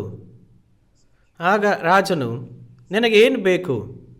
ಆರಿಂದ ನೆಹೆಮೀಯನು, ದಯವಿಟ್ಟು ನನ್ನನ್ನು ಅಲ್ಲಿಗೆ ಕಳುಹಿಸಿ, ಆಗ ನಾನು ನಗರವನ್ನು ಪುನಃ ಕಟ್ಟುತ್ತೇನೆ ಎಂಬುದಾಗಿ ಹೇಳಿದನು. ಆದ್ದರಿಂದ ರಾಜನಾದ ಅರ್ತಷಸ್ತನು ನಗರವನ್ನು ಕಟ್ಟುವುದಕ್ಕೋಸ್ಕರ ಪುನರ್ನಿರ್ಮಿಸಲು ಆಜ್ಞೆಯನ್ನು ನೀಡಿದನು. ಇದು ಸುಮಾರು 445 ಕ್ರಿಸ್ತಪೂರ್ವ ಇಸ್ವಿಯಲ್ಲಿ ನಡೆಯಿತು. ಆದ್ದರಿಂದ ಕ್ರಿಸ್ತಪೂರ್ವ 445ರಿಂದ 490 ವರ್ಷಗಳು ಕಳೆದ ನಂತರ ಯೇಸು ಹಿಂದಿರುಗುತ್ತಾನೆ. ಜಗತ್ತಿನಲ್ಲಿ ಇನ್ನು ಮುಂದೆ ಪಾಪ ಇರುವುದಿಲ್ಲ ಮತ್ತು ಎಲ್ಲ ಭವಿಷ್ಯವಾಣಿಗಳು ನೆರವೇರುತ್ತವೆ. ದಾನಿಯೇಲನ ಪುಸ್ತಕ ಅಧ್ಯಾಯ 9ಕ್ಕೆ ತಿರುಗೋಣ. 25ನೇ ವಾಕ್ಯ. ದಾನಿಯೇಲನ ಪುಸ್ತಕ ಅಧ್ಯಾಯ 9 ವಾಕ್ಯ 25. ಇದನ್ನು ತಿಳಿದು ಮುಂದಟ್ಟು ಮಾಡಿಕೋ, ಯೆರೂಸಲೇಮು ಜೀರ್ಣೋದ್ಧಾರವಾಗಿ ಕಟ್ಟಲ್ಪಡಲಿ ಎಂಬ ದೈವೋಕ್ತಿ ಹೊರಡುವುದರಿಂದ ಅಭಿಷಿಕ್ತನಾದ ಪ್ರಭುವು ಬರುವವರೆಗೆ 7 ವಾರಗಳು ಕಳೆಯಬೇಕು. ಇಲ್ಲಿ ಏನು ಹೇಳುತ್ತದೆ ನೋಡಿರಿ, 7 ವಾರಗಳು ಇರುತ್ತದೆ. 7 ವಾರಗಳೆಂದರೆ 40 ವರ್ಷಗಳು. 49 ವರ್ಷಗಳ ನಂತರ ಯೆರೂಸಲೇಮ್ ನಗರ ಪುನರ್ನಿರ್ಮಾಣವಾಗುವುದು ಮತ್ತು 62 ವಾರಗಳು ಇದನ್ನು ಸೇರಿಸಿದರೆ 483 ವರ್ಷಗಳಾಗುತ್ತೆ. ಈಗ 483 ವರ್ಷಗಳಾದರೆ 490ಕ್ಕಿಂತ ಕೆಲವು ವರ್ಷಗಳು ಕಡಿಮೆ ಅಲ್ವೇ? ಕಳೆದು 7 ವರ್ಷಗಳಾಗಿವೆ. ಕಳೆದ 7 ವರ್ಷಗಳು. ಇಲ್ಲಿ ಏನು ಹೇಳ್ತದೆ ನೋಡಿರಿ, ವಾಕ್ಯ 25. ಅಭಿಷಿಕ್ತನಾದ ಪ್ರಭುವು ಬರುವುದರೊಳಗೆ 7 ವಾರಗಳು ಕಳೆಯಬೇಕು. ಅದು ಪುನಃ ಕಟ್ಟಲ್ಪಟ್ಟು 62 ವಾರ ಇರುವುದು. ಇದು ಬೀದಿಗಳು ಮತ್ತು ಕಂದಕದಿಂದ ಪುನಃ ನಿರ್ಮಿಸಲ್ಪಡುತ್ತವೆ. ಆದರೆ 62 ವಾರಗಳ ನಂತರ ಅಭಿಷಿಕ್ತನ ಮರಣದಂಡನೆಯ ವಿಧಿಸಲಾಗುತ್ತದೆ ಮತ್ತು ಏನೂ ಇರುವುದಿಲ್ಲ. ಇದು ಅಭಿಷಿಕ್ತ ಎಂಬುದಾಗಿ ಹೇಳಿದಾಗ ಅದು ಯೇಸುವಿನ ಬಗ್ಗೆ ಮಾತನಾಡುತ್ತಿದೆ. ಯೇಸುವನ್ನು ಕ್ರಿಸ್ತನೆಂದು ಕರೆಯಲಾಗುತ್ತದೆ ಮತ್ತು ಕ್ರಿಸ್ತನೆಂದರೆ ಅಭಿಷಿಕ್ತ ಎಂದರ್ಥ. ಹಳೆಯ ಒಡಂಬಡಿಕೆಯಲ್ಲಿ ಅಭಿಷೇಕ ಮೂಲಕ 3 ಕರ್ತವ್ಯಗಳನ್ನು ನೇಮಿಸಲಾಯಿತು.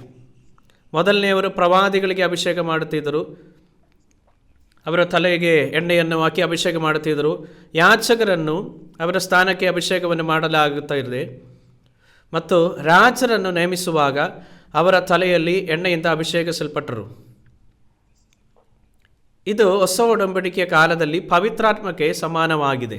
ಅದಕ್ಕಾಗಿಯೇ ಯೇಸು ಪವಿತ್ರಾತ್ಮದಿಂದ ಗರ್ಭಧರಿಸಿದನು ಮತ್ತು ಜನಿಸಿದನು ಮತ್ತು ಅವನು ದೀಕ್ಷಾಸ್ನಾನ ಪಡೆದು ನೀರಿನಿಂದ ಮೇಲಕ್ಕೆ ಹೋದಾಗ ಪವಿತ್ರಾತ್ಮವು ಪಾರಿವಾಳದಂತೆ ಅವನ ಮೇಲೆ ಇಳಿಯಿತು.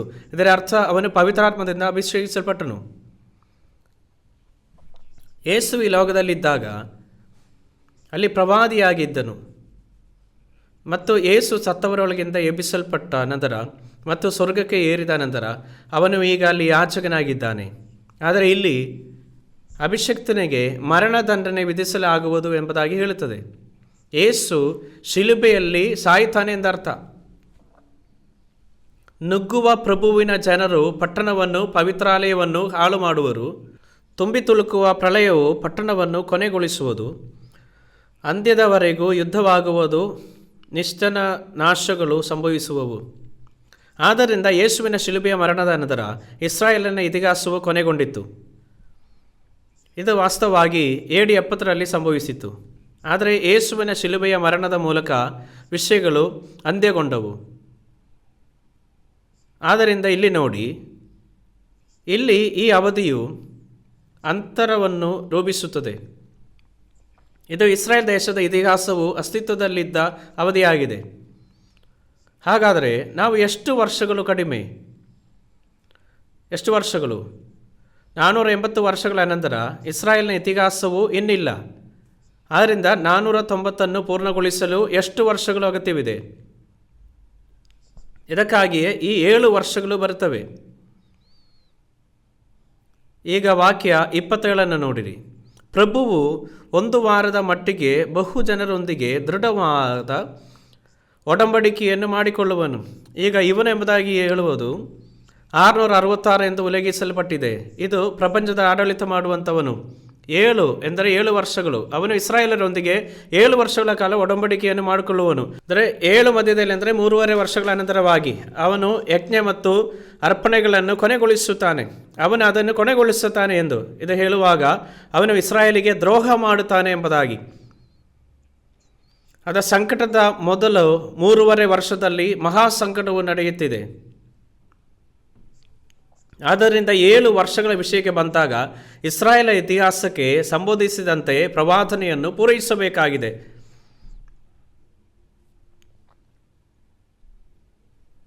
ಈಗ ನಾವು ಪ್ರಕಟಣೆ ಅಧ್ಯಾಯ 13ಗೆ ತಿರುಗೋಣ. ಪ್ರಕಟಣೆ ಅಧ್ಯಾಯ 13 ವಾಕ್ಯ 11. ಪ್ರಕಟಣೆ ಅಧ್ಯಾಯ 13 ವಾಕ್ಯ 11.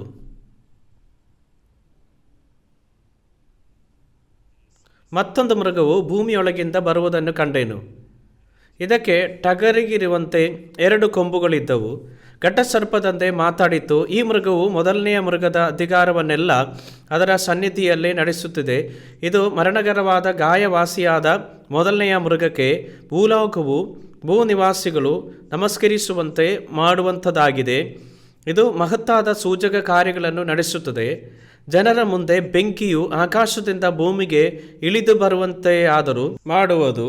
ಆ ಮೊದಲನೆಯ ಮೃಗದ ಸನ್ನಿಧಿಯಲ್ಲಿ ಮಹತ್ ಕಾರ್ಯಗಳನ್ನು ಮಾಡುವ ಅಧಿಕಾರ ಇರುವುದರಿಂದ ಭೂನಿವಾಸಿಗಳನ್ನು ಮರಳುಗೊಳಿಸುತ್ತದೆ.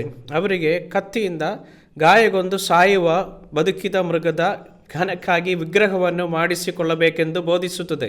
ಇದಲ್ಲದೆ ಆ ಮೃಗದ ವಿಗ್ರಹತೆ ಜೀವ ಕೊಡುವ ಸಾಮರ್ಥ್ಯವು ಇದಕ್ಕೆ ದೊರೆಯಿತು. ಇಲ್ಲಿ ಒಂದು ಮೃಗವು ಭೂಮಿಯಿಂದ ಹೊರಬರುತ್ತದೆ. ಅಧ್ಯಾಯ 13 ವಾಕ್ಯ 1ರಲ್ಲಿ ಕಂಡುಬರುವಂಥ ಸಮುದ್ರದಿಂದ ಬರುವಂಥ ಮೃಗವು, ಆಗ ಈ ಭೂಮಿಯಿಂದ ಬರುವಂಥ ಮೃಗವು ಇದು ಇಸ್ರಾಯೇಲ್ನ ನಾಯಕನನ್ನು ಸೂಚಿಸುತ್ತದೆ. ಒಬ್ಬ ಪ್ರವಾದಿ ಇಸ್ರಾಯೇಲರ ಮಧ್ಯದಿಂದ ಬರುತ್ತದೆ. ನಾನು ವಿವರಿಸುತ್ತೇನೆ. ಇಸ್ರಾಯೇಲ್ ಜನರು ಕೆಲವು ದಿನ ಮಸ್ಸಿಯನು ಬರುತ್ತಾನೆ ಎಂಬುದಾಗಿ ಕಳೆದ 4000 ವರ್ಷಗಳಿಂದ ನಂಬಿದ್ದಾರೆ. ಮೆಸ್ಸಿಯಾ ಎಂಬುದು ಹೀಬ್ರೂ ಪದ ಮತ್ತು ಕ್ರಿಸ್ತ ಎಂಬುದು ಗ್ರೀಕ್ ಪದವಾಗಿದೆ. 2000 ವರ್ಷಗಳ ಹಿಂದೆ ಮೆಸ್ಸಿಯನಾದ ಕ್ರಿಸ್ತನು ಈ ಜಗತ್ತಿಗೆ ಬಂದನು. ಆದರೆ ಯಹೂದಿಗಳು ಅವನನ್ನು ಮೆಸ್ಸಿಯಾ ಎಂದು ಗುರುತಿಸಲಿಲ್ಲ ಮತ್ತು ಅವರು ಅವನನ್ನು ತಿರಸ್ಕರಿಸಿದನು. ಯೇಸುವನ್ನು ನಂಬದ ಇಸ್ರಾಯೇಲ್ ಜನರು ಭವಿಷ್ಯದಲ್ಲಿ ಮೆಸ್ಸಿಯನು ಇನ್ನು ಬರಲಿದ್ದಾನೆ ಎಂಬುದಾಗಿ ನಂಬುತ್ತಾರೆ. ಅವರು ಯಾವ ರೀತಿಯ ಮೆಸ್ಸಿಯನಾಗಿದ್ದಾನೆ? ಇಸ್ರಾಯೇಲ್ ರಾಷ್ಟ್ರವನ್ನು ರಕ್ಷಿಸುವ ಮೆಸ್ಸಿಯನ್ ಎಂಬುದಾಗಿ ಅವರು ಕಾಯ್ತಾ ಇದ್ದಾರೆ. ಇದನ್ನೇ ಅವರ ನಂಬಿಕೆ. ನಾವು ಈಗಿನಿಂದ ನೋಡಿದರೆ ನೀವು ಅದನ್ನು ನೋಡುತ್ತೀರಿ. ಅಂದರೆ ಇಸ್ರಾಯೇಲನ್ನು ನಿರಂತರವಾಗಿ ಇಡೀ ಪ್ರಪಂಚದ ಮೇಲೆಗೆ ಓಡಿಸಲಾಗುತ್ತದೆ. ನೀವು ಇಂದು ಜಗತ್ತಿನ ನೋಡಿದರೆ ಯುನೈಟೆಡ್ ಸ್ಟೇಟ್ಸ್ ಮತ್ತು ಯುರೋಪಿನ ಕೆಲವು ಭಾಗಗಳು ಇಸ್ರಾಯೇಲನ್ನು ಬೆಂಬಲಿಸುತ್ತದೆ ಎಂದು ನಾವು ನೋಡುತ್ತೇವೆ. ಆದರೆ ಬೇರೆ ದೇಶಗಳು, ಅರಬ್ ರಾಷ್ಟ್ರಗಳು ಪರವಾಗಿ ನಿಂತಿವೆ. ನಂತರ ಇಸ್ರಾಯೇಲನ್ನು ಬಹಳ ಕಷ್ಟಕರ ಮತ್ತು ನಿರ್ಣಾಯಕ ಪರಿಸ್ಥಿತಿಯಲ್ಲಿ ಇರಿಸುವ ಸಮಯ ಬರುತ್ತದೆ. ಆ ಸಮಯದಲ್ಲಿ ಇಸ್ರಾಯೇಲ್ ಪ್ರವಾದಿ ಯುರೋಪ್ನ ಏಕೀಕೃತ ರಾಷ್ಟ್ರಗಳೊಂದಿಗೆ ಒಂದು ಬೃಹತ್ ರಾಷ್ಟ್ರವನ್ನು ರೂಪಿಸಲು ಸೇರಿಸಿಕೊಳ್ಳುತ್ತವೆ. ಪ್ರಪಂಚ ಶಕ್ತಿಯನ್ನು ಹೊಂದಿರುವಂಥ ರಾಷ್ಟ್ರ. ಅವರು ಮೈತ್ರಿ ಮಾಡಿಕೊಳ್ಳುತ್ತಾರೆ. ನಾವು ದಾನಿಯೇಲ ಅಧ್ಯಾಯ 9ರಲ್ಲಿ ಹಿಂದೆ ಓದಿದ್ದೇವೆ. ಅವನು ಒಂದು 7 ಮಂದಿಗಾಗಿ ಅನೇಕರೊಂದಿಗೆ ಒಡಂಬಡಿಕೆಯನ್ನು ಮಾಡಿಕೊಳ್ಳುತ್ತಾರೆ. ಆ ಒಡಂಬಡಿಕೆಯು ಆ ಮೈತ್ರಿ ರೂಪುಗೊಂಡಾಗ ಅನಂತರ ಇಸ್ರಾಯೇಲ್ನಿಂದ ಒಂದು ಪ್ರವಾದಿಯನ್ನು ಎದುರು ಸುಂದು ಪ್ರವಾದಿ ಅವನು ರಕ್ಷಿಸಲು ಬರುತ್ತಾನೆ ಎಂಬುದಾಗಿ ಅವನು ಘೋಷಿಸುತ್ತಾನೆ. ನಾವು ಓದಿರುವ 11ನೇ ವಾಕ್ಯ ಮತ್ತೊಂದು ಸಾರಿ ಓದೋಣ. ಮತ್ತೊಂದು ಮೃಗವು ಭೂಮಿಯೊಳಗಿಂದ ಏರಿ ಬರುವುದನ್ನು ಕಂಡೆನು. ಇದಕ್ಕೆ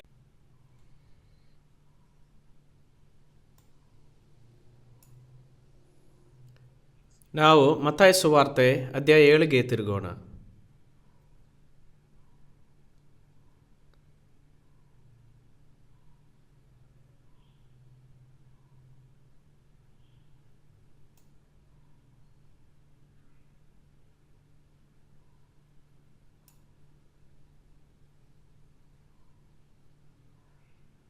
ಮತ್ತಾಯ ಸುವಾರ್ತೆ 7:21 ವಾಕ್ಯದಿಂದ ಓದುತ್ತೇನೆ. ನನ್ನನ್ನು ಸ್ವಾಮಿ ಸ್ವಾಮಿ ಅನ್ನುವವರೆಲ್ಲರೂ ಪರಲೋಕ ರಾಜ್ಯದಲ್ಲಿ ಸೇರುವೆರೆಂದು ನೆನೆಸಬೇಡಿರಿ. ಪರಲೋಕದಲ್ಲಿರುವಂಥ ನನ್ನ ತಂದೆಯ ಚಿತ್ತದಂತೆ ನಡೆಯುವವನೇ ಪರಲೋಕ ರಾಜ್ಯಕ್ಕೆ ಸೇರುವೆನು. ಸ್ವಾಮಿ ಸ್ವಾಮಿ, ನಿನ್ನ ಹೆಸರಿನ ಮೇಲೆ ನಾವು ಬೋಧನೆ ಹೇಳಲಿಲ್ಲವೇ? ನಿನ್ನ ಹೆಸರಿನ ಮೇಲೆ ದೆವ್ವಗಳನ್ನು ಬಿಡಿಸಲಿಲ್ಲವೇ? ನಿನ್ನ ಹೆಸರಿನ ಮೇಲೆ ಅನೇಕ ಮಹತ್ಕಾರ್ಯಗಳನ್ನು ಮಾಡಲಿಲ್ಲವೇ ಎಂದು ಆ ದಿನದಲ್ಲಿ ಅನೇಕ ಜನರು ಹೇಳುವರು. ಆಗ ನಾನು ಅವರಿಗೆ, ನಾನಂತೂ ನಿಮ್ಮ ಗುರುತು ಕಾಣೆನು, ಧರ್ಮವನ್ನು ಮೀರಿ ನಡೆಯುವರೆ ನನ್ನಿಂದ ತೊಲಗಿ ಹೋಗಿರಿ ಎಂದು ಎಲ್ಲರ ಮುಂದೆ ಹೇಳಿಬಿಡುವೆನು. ಯೇಸುವನ್ನು ಸ್ವಾಮಿ ಮತ್ತು ದೇವರನ್ನು ತಂದೆ ಎಂದು ಸಂಬೋಧಿಸುವಂಥ ಯಾರಾದರೂ ಇದ್ದರೆ ನೀವು ಈ ವಾಕ್ಯಗಳ ಬಗ್ಗೆ ಇಲ್ಲಿ ಯೋಚಿಸುವುದು ಸೂಕ್ತವಾಗಿರುತ್ತದೆ. ನೀವು ಓದುತ್ತಿರುವಾಗ ಇದನ್ನು ಮನಸ್ಸಿನಲ್ಲಿಟ್ಟುಕೊಳ್ಳದಿದ್ದರೆ ನೀವು ಮೋಸ ಹೋಗುವ ಸಾಧ್ಯತೆ ಹೆಚ್ಚು.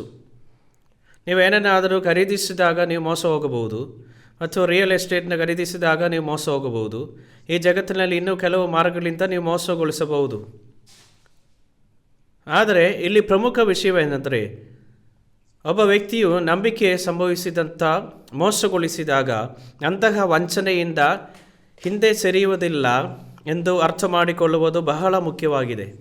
ಇಲ್ಲಿ ಈ ವಾಕ್ಯಗಳು ವಿಚಿತ್ರವಾಗಿವಲ್ಲವೇ? ನನಗೆ ಸ್ವಾಮಿ ಸ್ವಾಮಿ ಎಂದು ಹೇಳುವಂಥ ಪ್ರತಿಯೊಬ್ಬರು ಪರಲೋಕ ರಾಜ್ಯದಲ್ಲಿ ಪ್ರವೇಶಿಸುವುದಿಲ್ಲ.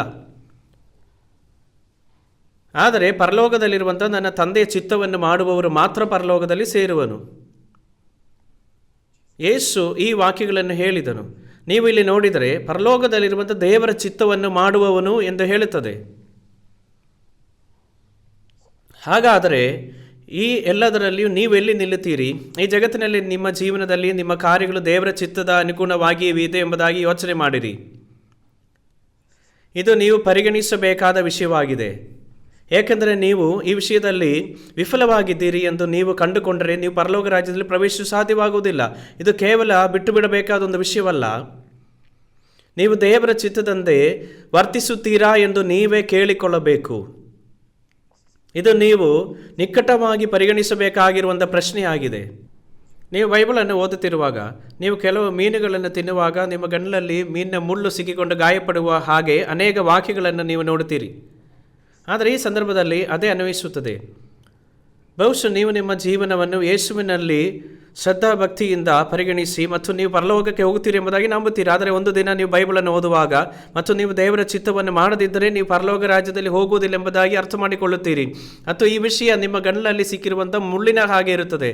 ಬೈಬಲ್ನಲ್ಲಿ ಇಬ್ರಿಯ ಪುಸ್ತಕ ಅಧ್ಯಾಯ 4ರಲ್ಲಿ 12ನೇ ವಾಕ್ಯದಲ್ಲಿ ಹೇಳುವಂಥದ್ದು, ಯಾವ ಇಬ್ಬಾಯಿ ಕತ್ತಿಗಿಂತಲೂ ಹತವಾದದು ಪ್ರಾಣ ಆತ್ಮಗಳನ್ನು ಕೀಳುವ ಮಚ್ಚೆಗಳನ್ನು ವಿಭಾಗಿಸುವಷ್ಟು ಮಟ್ಟಿಗೆ ತೂರಿ ಹೋಗುವಂಥದ್ದಾಗಿದೆ. ದೇವರ ವಾಕ್ಯವು ಮೊದಲು ನಿಮ್ಮ ಹೃದಯವನ್ನು ಪ್ರವೇಶಿಸಿ ಅದರ ಮೇಲೆ ಕಾರ್ಯನಿರ್ವಹಿಸಬೇಕು. ಅದನ್ನು ತೀವ್ರವಾಗಿ ಬೋಧಿಸಬೇಕಾಗಿದೆ. ಶಸ್ತ್ರಚಿಕಿತ್ಸಾ ಚಾಕು ತೆಗೆದುಕೊಂಡು ಚರ್ಮವನ್ನು ಕತ್ತರಿಸಿದಾಗ ದೇಹದೊಳಗಿನ ಎಲ್ಲ ರೋಗಗಳು ಮತ್ತು ಗಾಯಗಳು ಬಹಿರಂಗವಾಗುವ ಹಾಗೆ, ಅದೇ ರೀತಿಯಾಗಿ ದೇವರ ವಾಕ್ಯವು ಯಾವುದೇ 2 ಅಲಗಿನ ಕತ್ತಿಗಿಂತಲೂ ಹತವಾಗಿದೆ ಎಂಬುದಾಗಿ ಬೈಬಲ್ ಹೇಳುತ್ತದೆ. ಆದ್ದರಿಂದ ಎಲ್ಲ ಭ್ರಷ್ಟಾಚಾರ, ಹೊಲಸು, ದುಷ್ಟತ್ವ ಮತ್ತು ಈ ಥರ ಇರುವಂಥ ಕಲ್ಮಶಗಳ ಮೇಲೆ ಕಾರ್ಯನಿರ್ವಹಿಸಲು ಅದು ಚೈತನ್ಯವನ್ನು ಬೋಧಿಸಬೇಕಾಗಿದೆ. ಅಂತಹ ಶಸ್ತ್ರಚಿಕಿತ್ಸೆ ಮೂಲಕ ಹೋಗದೆ ನೀವು ನಿಜವಾದ ಚಿಕಿತ್ಸೆಗೆ ಪ್ರತಿಕ್ರಿಯಿಸಲು ಸಾಧ್ಯವಾಗಬೇಕು. ಜ್ಞಾನೋಕ್ತಿಗಳ 18ನೇ ಅಧ್ಯಾಯದಲ್ಲಿ ಒಂದು ವಾಕ್ಯವಿದೆ, ಆತ್ಮವು ವ್ಯಾಧಿಯನ್ನು ಸಹಿಸಬಲ್ಲದು, ಆತ್ಮವೇ ನೊಂದರೆ ಸಹಿಸುವವರು ಯಾರು? ಆತ್ಮದ ವ್ಯಾಧಿಯು ಪಾಪವಾಗಿದೆ. ಅದು ನರಗತ್ತೆ ನಯಿಸುವಂಥದ್ದಾಗಿದೆ. ನರಗಕ್ಕೆ ಕಾರಣವಾಗುವಂಥ ಪಾಪ ಅದು ವ್ಯಾಧಿಯಾಗಿದೆ. ಆದ್ದರಿಂದ ನಿಮ್ಮ ಆತ್ಮವು ಅನಾರೋಗ್ಯದಿಂದ ಇದ್ದರೆ ನೀವು ಆ ಸತ್ಯವನ್ನು ತಿಳ್ಕೊಳ್ಳಬೇಕು. ಆದರೆ ಅನೇಕ ಜನರಿಗೆ ಅದು ಸಾಧ್ಯವಾಗುತ್ತಾ ಇಲ್ಲ. ಜನರು ಬೆಳಗ್ಗೆ ಮಧ್ಯಾಹ್ನ ರಾತ್ರಿ ಎಲ್ಲ ಊಟ ಮಾಡುತ್ತಾ ಅದು ರಾತ್ರಿ ಹೋಗಿ ಮಲಗುತ್ತಾರೆ. ಮತ್ತೆ ಒಂದು ಚಕ್ರದಲ್ಲಿ ತಿರುಗುವ ಹಾಗೆ ಅವರ ಜೀವಿತ ಪುನಃ ಅದೇ ರೀತಿಯಾಗಿ ನಡೆಯುತ್ತಾ ಇದೆ. ಅವರು ಉತ್ತಮರೆಂಬುದಾಗಿ ಅವರು ಯೋಚನೆ ಮಾಡ್ತಾ ಇದ್ದಾರೆ. ಹಾಗೆ ಯೋಚಿಸುವುದು ಸುಲಭ, ಆದರೆ ಅದು ಹಾಗಲ್ಲ. ಈಗ ವಾಕ್ಯ 22 ಓದೋಣ. ಸ್ವಾಮಿ ಸ್ವಾಮಿ, ನಿನ್ನ ಹೆಸರಿನ ಮೇಲೆ ನಾವು ಬೋಧನೆ ಹೇಳಲಿಲ್ಲವೇ? ನಿನ್ನ ಹೆಸರಿನ ಮೇಲೆ ದೆವ್ವಗಳನ್ನು ಬಿಡಿಸಲಿಲ್ಲವೇ? ನಿನ್ನ ಹೆಸರಿನ ಮೇಲೆ ಅನೇಕ ಮಹತ್ಕಾರ್ಯಗಳನ್ನು ಮಾಡಲಿಲ್ಲವೇ ಎಂದು ಆ ದಿನದಲ್ಲಿ ಎಷ್ಟೋ ಜನರು ನನಗೆ ಹೇಳುವರು. ಧರ್ಮವನ್ನು ಮೀರಿ ನಡೆಯುವವರೇ, ನನ್ನಿಂದ ತೊಲಗಿ ಹೋಗಿರಿ ಎಂದು ಎಲ್ಲರ ಮುಂದೆ ಹೇಳಿಬಿಡುವೆನು.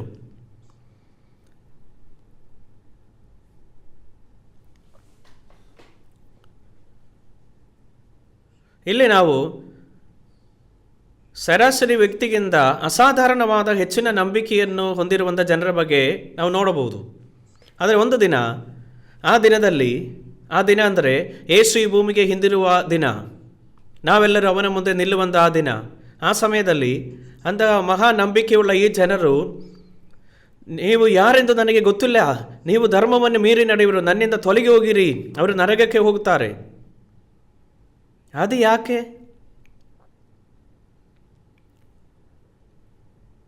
ನಾನು ಹಿಂದೆ ಪ್ರೆಸ್ಬಿಟೇರಿಯನ್ ಸಭೆಯ ಪಾಲಕರಾಗಿ ವಾಸಿಸುತ್ತಿದ್ದೆ. ಈ ವಾಕ್ಯಗಳಿಗೆ ನನಗೆ ಯಾವುದೇ ಸಂಬಂಧವಿಲ್ಲ ಎಂಬುದಾಗಿ ನಾನು ಯೋಚನೆ ಮಾಡಿದೆ. ಆದರೆ ಅನಂತರವಾಗಿ ಈ ವಾಕ್ಯಗಳು ನನಗೆ ನಿಜವಾಗಿ ಅನ್ವಯಿಸುತ್ತವೆ ಎಂಬುದಾಗಿ ನಾನು ಅರಿತುಕೊಂಡೆ.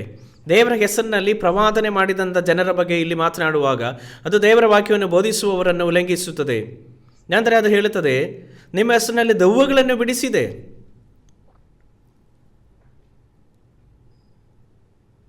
ನಾನೊಮ್ಮೆ ದೆವ್ವಗಳನ್ನು ಬಿಡಿಸಿದೆ.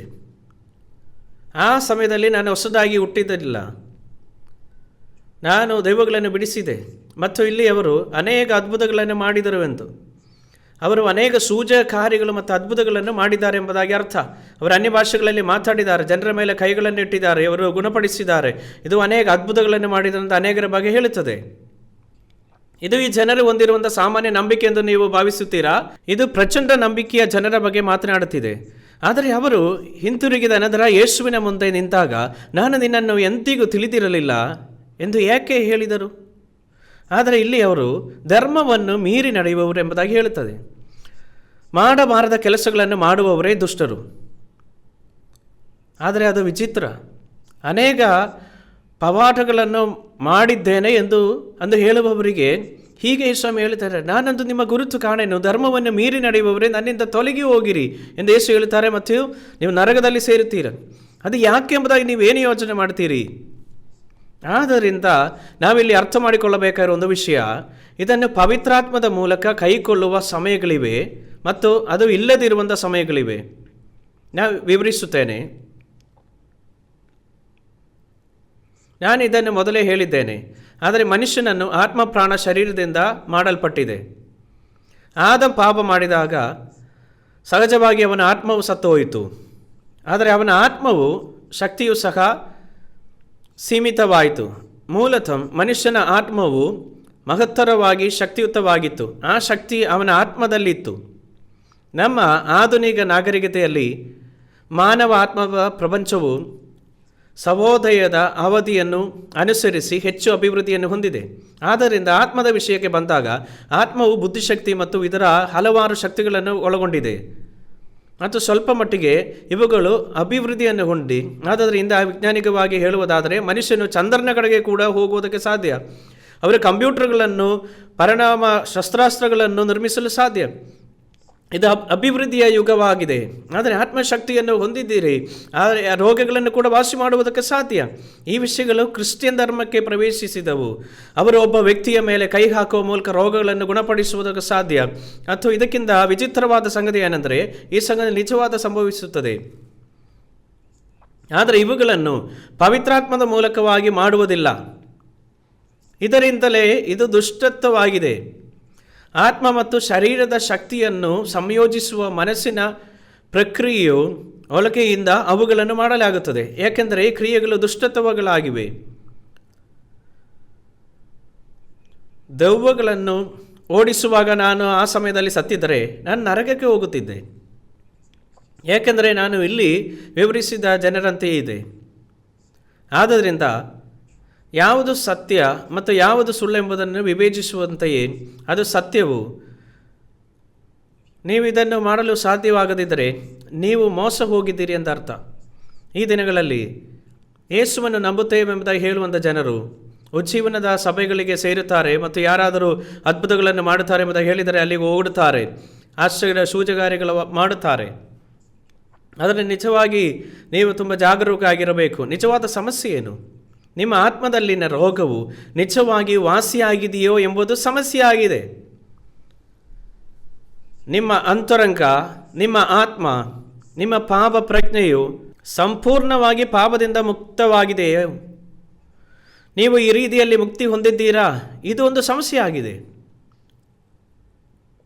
ಅಲ್ಲದಿದ್ದರೆ ಬಹುಪಾಲು ನೀವು ಮೋಸ ಹೋಗುತ್ತೀರಿ. ಮತ್ತಾಯ ಸುವಾರ್ತೆ ಅಧ್ಯಾಯ 13ಕ್ಕೆ ತಿರುಗೋಣ.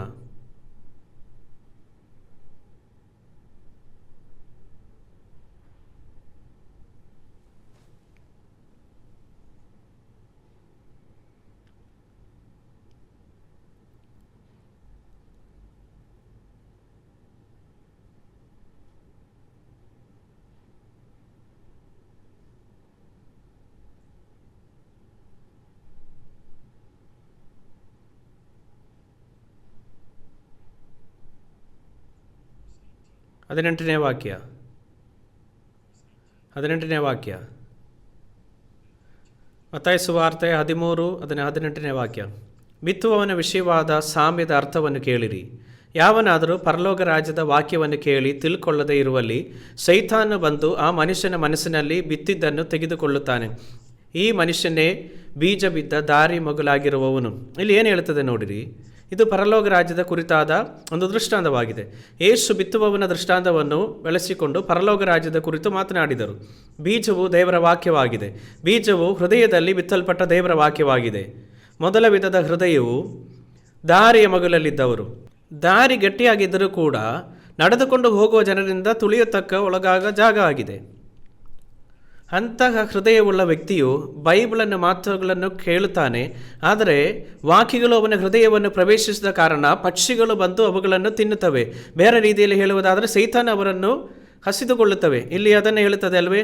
ಆಕೆ 19ರಲ್ಲಿ, ಯಾವನಾದರೂ ಪರಲೋಕ ರಾಜ್ಯದ ವಾಕ್ಯವನ್ನು ಕೇಳಿ ತಿಳ್ಕೊಳ್ಳದೆ ಇರುವಲ್ಲಿ ದುಷ್ಟನು ಸೈತಾನ ಅಲ್ಲವೇ? ಸೈತಾನ ಬಂದು ಆ ಮನುಷ್ಯನ ಮನಸ್ಸಿನಲ್ಲಿ ಬಿತ್ತಿದ್ದನ್ನು ತೆಗೆದುಕೊಳ್ಳುತ್ತಾನೆ. ಈ ಮನುಷ್ಯನೇ ಬೀಜ ಬಿದ್ದ ದಾರಿ ಮಗುಲಾಗಿರುವವನು. ಇದು ಹೃದಯ ಗಟ್ಟಿಯಾದ ಒಂದು ವ್ಯಕ್ತಿ. ಬೈಬಲ್ ಬಗ್ಗೆ ತನಗೆ ಈಗಾಗಲೇ ತಿಳಿದಿದೆ ಎಂಬುದಾಗಿ ಭಾವಿಸುವ ವ್ಯಕ್ತಿ. ಒಬ್ಬ ವ್ಯಕ್ತಿಯು ಅನೇಕ ತಾತ್ವಿಕ ಜ್ಞಾನಗಳನ್ನು ಹೊಂದಿರುವಂಥ ವ್ಯಕ್ತಿ. ಅವನ ಮಾತುಗಳನ್ನು ಕೇಳಿದರೂ ಕೂಡ ಅವನ ಹೃದಯದಲ್ಲಿ ಅವು ನೆಡುವುದಿಲ್ಲ. ಅವರವರ ಹೃದಯದಲ್ಲಿ ನೆಡುವುದಿಲ್ಲ. ಈಗ ಎರಡನೇ ಉದಾಹರಣವನ್ನು ನೋಡಿರಿ. ವಾಕ್ಯ 20. ಬೀಜ ಬಿದ್ದ ಬಂಡೆಯ ನೆಲವೇನೆಂದರೆ ಒಬ್ಬನು ವಾಕ್ಯವನ್ನು ಕೇಳಿದ ಕೂಡಲೇ ಸಂತೋಷದಿಂದ ಅದನ್ನು ಸ್ವೀಕರಿಸುತ್ತಾನೆ.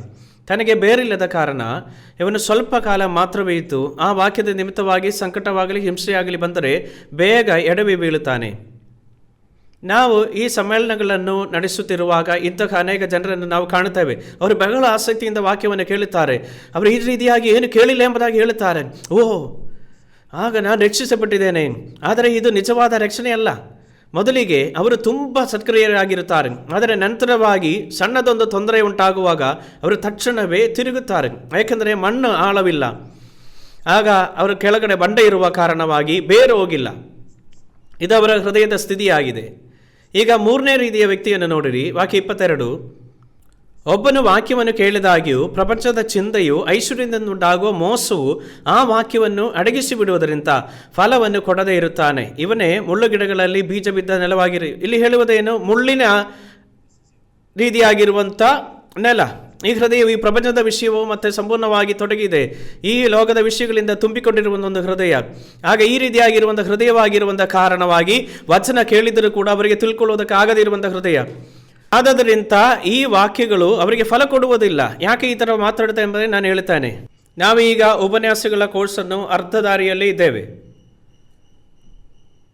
ಬೈಬಲ್ನ ಕುರಿತಾದ ಈ ಎಲ್ಲ ಮಾತುಗಳನ್ನು ನೀವು ಕೇಳುವಾಗ ನಿಮ್ಮ ಹೃದಯದ ಕ್ಷೇತ್ರವನ್ನು ಬೇಸಾಯ ಮಾಡಬೇಕು. ನಿಮ್ಮ ಹೃದಯವು ಬೈಬಲ್ನ ವಾಕ್ಯಗಳನ್ನು ಸ್ವೀಕರಿಸಲು ಅದು ಶಾಂತ ಮತ್ತು ನಿಮ್ರತೆಯಿಂದ ಇರಬೇಕು. ಅಂತಹ ಹೃದಯವನ್ನು ನೀವು ಹೊಂದಿರಬೇಕು. ಈಗ 4ನೇ ಹೃದಯವುಳ್ಳವರನ್ನು ನೋಡಿರಿ. ವಾಕ್ಯ 23. ಒಬ್ಬನ ವಾಕ್ಯವನ್ನು ಕೇಳಿ ತಿಳ್ಕೊಂಡು ಫಲವಂತನಾಗಿ 100ರಷ್ಟಾಗಲಿ 60ರಷ್ಟಾಗಲಿ 30ರಷ್ಟಾಗಲಿ ಫಲವನ್ನು ಕೊಡುತ್ತಾನೆ. ಇವನೇ ಒಳ್ಳೆಯ ನೆಲವಾಗಿರುವವನು ಎಂದು ಹೇಳಿದವನು. ಇಲ್ಲಿ ಏನು ಹೇಳುತ್ತದೆ ನೋಡಿರಿ? ಒಳ್ಳೆಯ ಮಣ್ಣು. ಯಾವ ರೀತಿಯ ಮಣ್ಣು ಉತ್ತಮ ಮಣ್ಣು? ಇದು ವಿನಯವುಳ್ಳ ಹೃದಯ, ಪಶ್ಚಾತ್ತಾಪ ಪಡುವಂಥ ಹೃದಯ ಮತ್ತು ಸತ್ಯವನ್ನು ಹುಡುಕುವಂಥ ಹೃದಯ.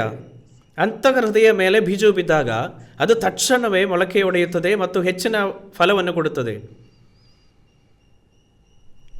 ಆದರೆ ಇಲ್ಲಿಯವರೆಗಿನ ನಿಮ್ಮ ಜೀವನದಲ್ಲಿ ನೀವು ಯಾವ ರೀತಿ ಹೃದಯವನ್ನು ಹೊಂದಿದ್ದೀರಿ ಎಂಬುದಾಗಿ ಯೋಚನೆ ಮಾಡಿರಿ.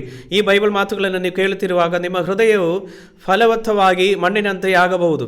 ಒಬ್ಬನ ವಾಕ್ಯವನ್ನು ಕೇಳಿ ತಿಳ್ಕೊಂಡು ಫಲವಂತನಾಗಿ ಫಲವನ್ನು ಕೊಡುವನಂತೆಯೇ ಒಳ್ಳೆಯ ನೆಲವಾಗಿರುವವನು.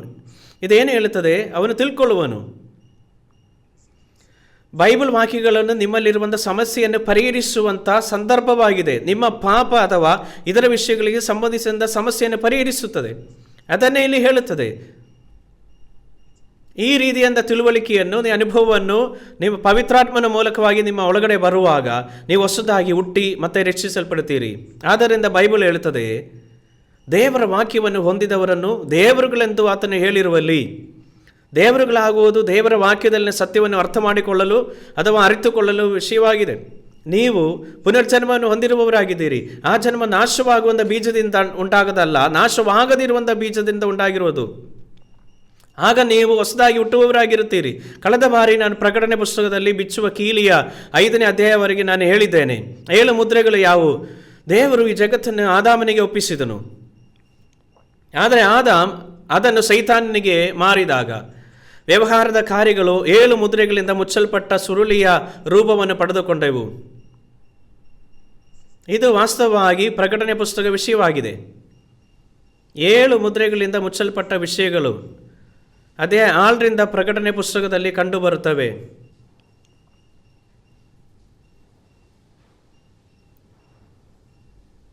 ಯೇಸು ಬೆಲೆಯನ್ನು ಪಾವತಿಸುವ ಮತ್ತು ಸೈತಾನನಿಂದ ತೆಗೆದುಕೊಂಡ ಈ ಜಗತ್ತಿನ ಪುನಃ ಪಡೆದುಕೊಳ್ಳುವ ದೃಶ್ಯವನ್ನು ನಾವು ಪ್ರಸ್ತಾವಪಡಿಸುತ್ತೇವೆ. ಅದರಿಂದ ಮೊದಲ ಮುದ್ರೆ, 2ನೇ ಮುದ್ರೆ ಮತ್ತು ಹೀಗೆ. ಆಗ ಪ್ರತಿಯೊಂದು ಮುದ್ರೆಗಳನ್ನು ಒಡೆದಾಗ ಈ ಪ್ರಬಂಧ ತೀರ್ಪಿನ ದೃಶ್ಯವನ್ನು ನಮಗೆ ಪುನಃಸ್ಥಾಪಿಸಬಹುದಾಗುತ್ತದೆ. ಯಾಕಂದರೆ ಸೈತಾನಿಗೆ ಬೆಲೆಯನ್ನು ಪಾವತಿಸಲಾಗುತ್ತದೆ. ಕಳೆದ ಬಾರಿ ನಾನು ಇದನ್ನು ನಿಮಗೆ ವಿವರಿಸಿದೆ. ಅದೇ 13ರಲ್ಲಿ ಸಮುದ್ರದಿಂದ ಹೊರಬಂದ ಮೃಗ, ದಾನಿಯೇಲ್ ಪುಸ್ತಕ ಅಧ್ಯಾಯ 7ರಿಂದ ನಾವು ಓದಿದ್ದೇವೆ. 4 ಮೃಗಗಳು.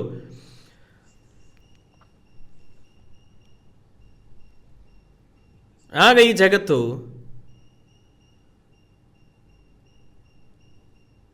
7 ವರ್ಷಗಳ ಉಪದ್ರವಗಳ ಕಾಲ ಮತ್ತು ಆ 7 ವರ್ಷಗಳು 2 ಭಾಗಗಳಾಗಿ ವಿಂಗಡಿಸಲಾಗಿದೆ. ಮೊದಲು 3.5 ವರ್ಷ, ಅನಂತರವಾಗಿರುವಂಥ 3.5 ವರ್ಷ. ನಾವು ಮುಂದುವರಿಯುವ ಮೊದಲು ನಾನು 7 ವರ್ಷಗಳ ಬಗ್ಗೆ ಸ್ವಲ್ಪ ಹೆಚ್ಚು ಮಾತನಾಡುತ್ತೇನೆ. ಹಳೆಯ ಒಡಂಬಡಿಕೆಯಲ್ಲಿ ದಾನಿಯೇಲ ಅಧ್ಯಾಯ 9 ನೋಡುವ. ದಾನಿಯೇಲ ಪುಸ್ತಕ 9ನೇ ಅಧ್ಯಾಯವನ್ನು ನೋಡೋಣ.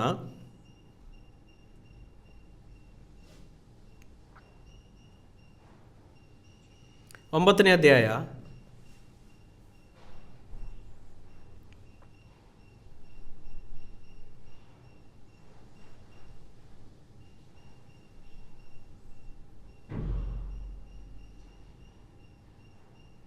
ನಾನು 20ನೇ ವಾಕ್ಯದಿಂದ ಓದ್ತೇನೆ.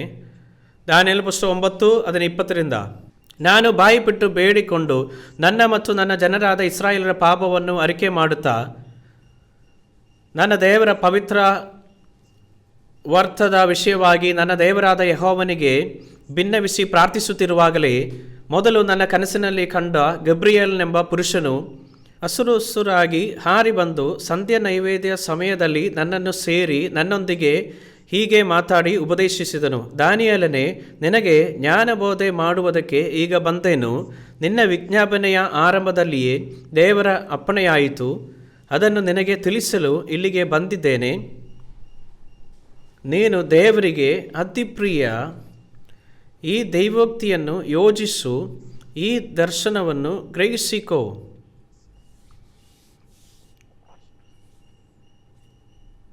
ಇದರ ಹಿನ್ನೆಲೆಯನ್ನು ವಿವರಿಸುತ್ತೇನೆ. ಸುಮಾರು ಕ್ರಿಸ್ತಪೂರ್ವ 600ರಲ್ಲಿ ಬಾಬಿಲೋನ್ಗೆ ಸೆರೆಯಾಗಲಾಗಿತ್ತು ಮತ್ತು ಆ ಸಮಯದಲ್ಲಿ ಪ್ರವಾದಿ ದಾನಿಯೇಲನು ಸಹ ತೆಗೆದುಕೊಳ್ಳಲ್ಪಟ್ಟನು. ಅವರು ಬಾಬಿಲೋನ್ ಮತ್ತು ಅನಂತರ ಪರ್ಷಿಯನ್ ಆಳ್ವಿಕೆಯಲ್ಲಿ ಸೆರೆಯಲ್ಲಿ ವಾಸಿಸುತ್ತಿದ್ದರು. ಆದರೆ ಒಂದು ದಿನ ದಾನಿಯೇಲನು ಯೆರೆಮೀಯನ ಪುಸ್ತಕವನ್ನು ಓದುತ್ತಿದ್ದಾಗ ಸೆರೆಯಲ್ಲಿದ್ದ ಅವರ ಜೀವನವು 7 ವರ್ಷಗಳ ಅನಂತರ ಕೊನೆಗೊಳ್ಳುತ್ತೆಂಬುದಾಗಿ ಅವನು ನೋಡಿದನು. ಆದ್ದರಿಂದ ದಾನಿಯೇಲನು ದೇವರಿಗೆ ಪ್ರಾರ್ಥಿಸಿದನು. ತನ್ನ ಪ್ರಾರ್ಥನೆಗಳನ್ನು ಮಾಡುವಾಗ ತನ್ನ ಪಾಪಗಳನ್ನು ಮತ್ತು ಇಸ್ರಾಯೇಲ್ ಜನರ ಪಾಪಗಳನ್ನು ಒಪ್ಪಿಕೊಂಡು ಅರಿಕೆ ಮಾಡಿ ಪ್ರಾರ್ಥನೆ ಮಾಡಿದರು. ಆಗ ಗಬ್ರಿಯೇಲ್ ದೂತನನ್ನು ದೇವರು ಕಳುಹಿಸಿದನು. ಇದಾಗಿದೆ ಈ ಭಾಗದ ಹಿನ್ನೆಲೆ.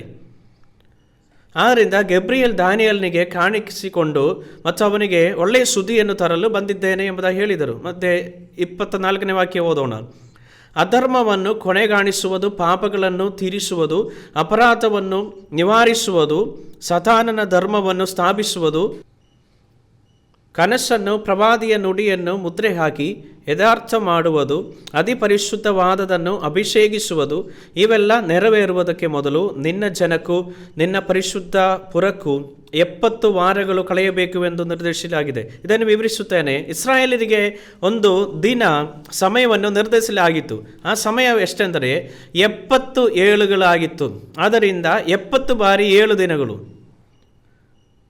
7 ದಿನಗಳ ವಾರದಲ್ಲಿ 70 ಬಾರಿ ಹೋದಾಗ 7 ಬಾರಿ 7 49 ಆಗಿದೆ.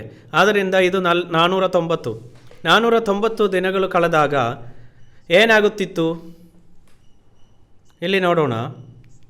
70 ಏಳುಗಳು ನಿಮ್ಮ ಜನರಿಗೆ ಮತ್ತು ನಿಮ್ಮ ಪವಿತ್ರ ನಗರಕ್ಕೆ ಆದೇಶಿಸಲಾಗಿದೆ. ಆ 70 ಏಳುಗಳು ಅಂತ್ಯಗೊಂಡಾಗ ಅತಿಕ್ರಮವನ್ನು ಮುಗಿಸಲು ಎಂದು ಹೇಳುತ್ತದೆ. ಇದರ ಅರ್ಥ ಈ ಪ್ರಪಂಚದ ಎಲ್ಲ ಜನರ ಪಾಪಗಳು ಕೊನೆಗೊಳ್ಳುತ್ತವೆ. ಆಗ ಲೋಕವು ಪಾಪರಹಿತವಾಗಿರುತ್ತೆ. ಕೆಟ್ಟತನಕ್ಕೆ ಪ್ರಾಯಶ್ಚಿತ್ತ ಮಾಡಿಕೊಳ್ಳಿರಿ.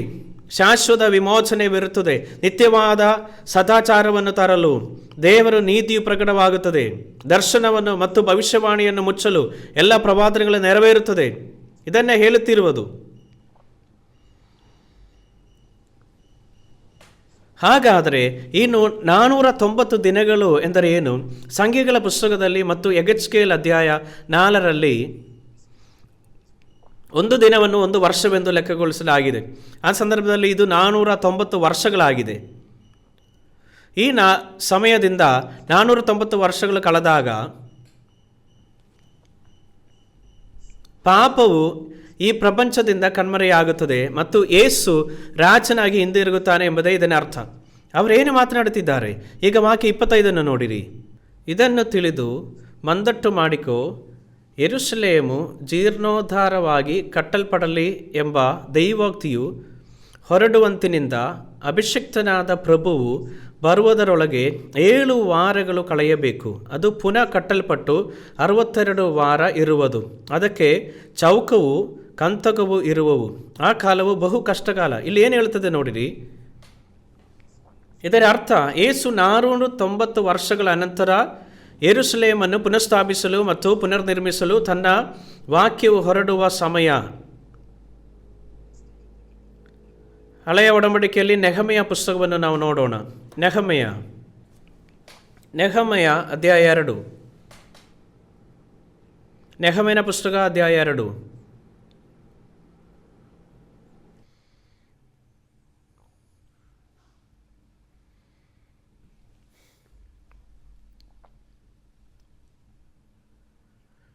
ನಾನು 1ನೇ ವಾಕ್ಯದಿಂದ ಓದ್ತೇನೆ. ನೆಹಮೆಯ ಅಧ್ಯಾಯ 2 ವಾಕ್ಯ 1. 2:1. ನಾನು ಅರಸನ ಪಾವಸೇವಕನಾಗಿದ್ದೇನು. ಅರಸನಾದ ಅರ್ತಷಸ್ತನ 20ನೆಯ ವರ್ಷದ ಚೈತ್ರ ಮಾಸದಲ್ಲಿ ಅರಸನು ದ್ರಾಕ್ಷರಸ ಪಾನ ಮಾಡುವ ಹೊತ್ತಿನಲ್ಲಿ ನಾನು ದ್ರಾಕ್ಷರಸವನ್ನು ತಂದು ಅವನಿಗೆ ಕೊಟ್ಟನು. ನಾನು ಅವನ ಸನ್ನಿಧಿಯಲ್ಲಿ ಹಿಂದೆ ಎಂದೂ ಖಿನ್ನನಾಗಿರಲಿಲ್ಲ. ಅರಸನು ನನಗೆ, ನೀನು ಕಲೆಗುಂದಿದವನಾಗಿ ಕಾಣುವುದೇಕೆ? ನಿನಗೆ ದೇಹಾಲಸ್ಯವಿಲ್ಲವಲ್ಲ, ಇದಕ್ಕೆ ಮನೋವೇದನೆಯೇ ಹೊರತು ಬೇರೆ ಏನೂ ಕಾಣಲಿಲ್ಲ ಎಂಬುದಾಗಿ ಹೇಳಲು ನನಗೆ ಮಹಾಭೀತಿ ಉಂಟಾಯಿತು. ನಾನು ಅರಸನಿಗೆ, ಅರಸನು ಚಿರಂಜೀವಿಯಾಗಿರಲಿ, ನನ್ನ ಪೂರ್ವಿಕರ ಸಮಾಧಿಗಳಿರುವಂಥ ಪಟ್ಟಣವು ಹಾಳಾಗಿ ಅದರ ಬಾಗಿಲುಗಳು ಬೆಂಕಿಯಿಂದ ಸುಟ್ಟು ಹೋಗಿವೆ.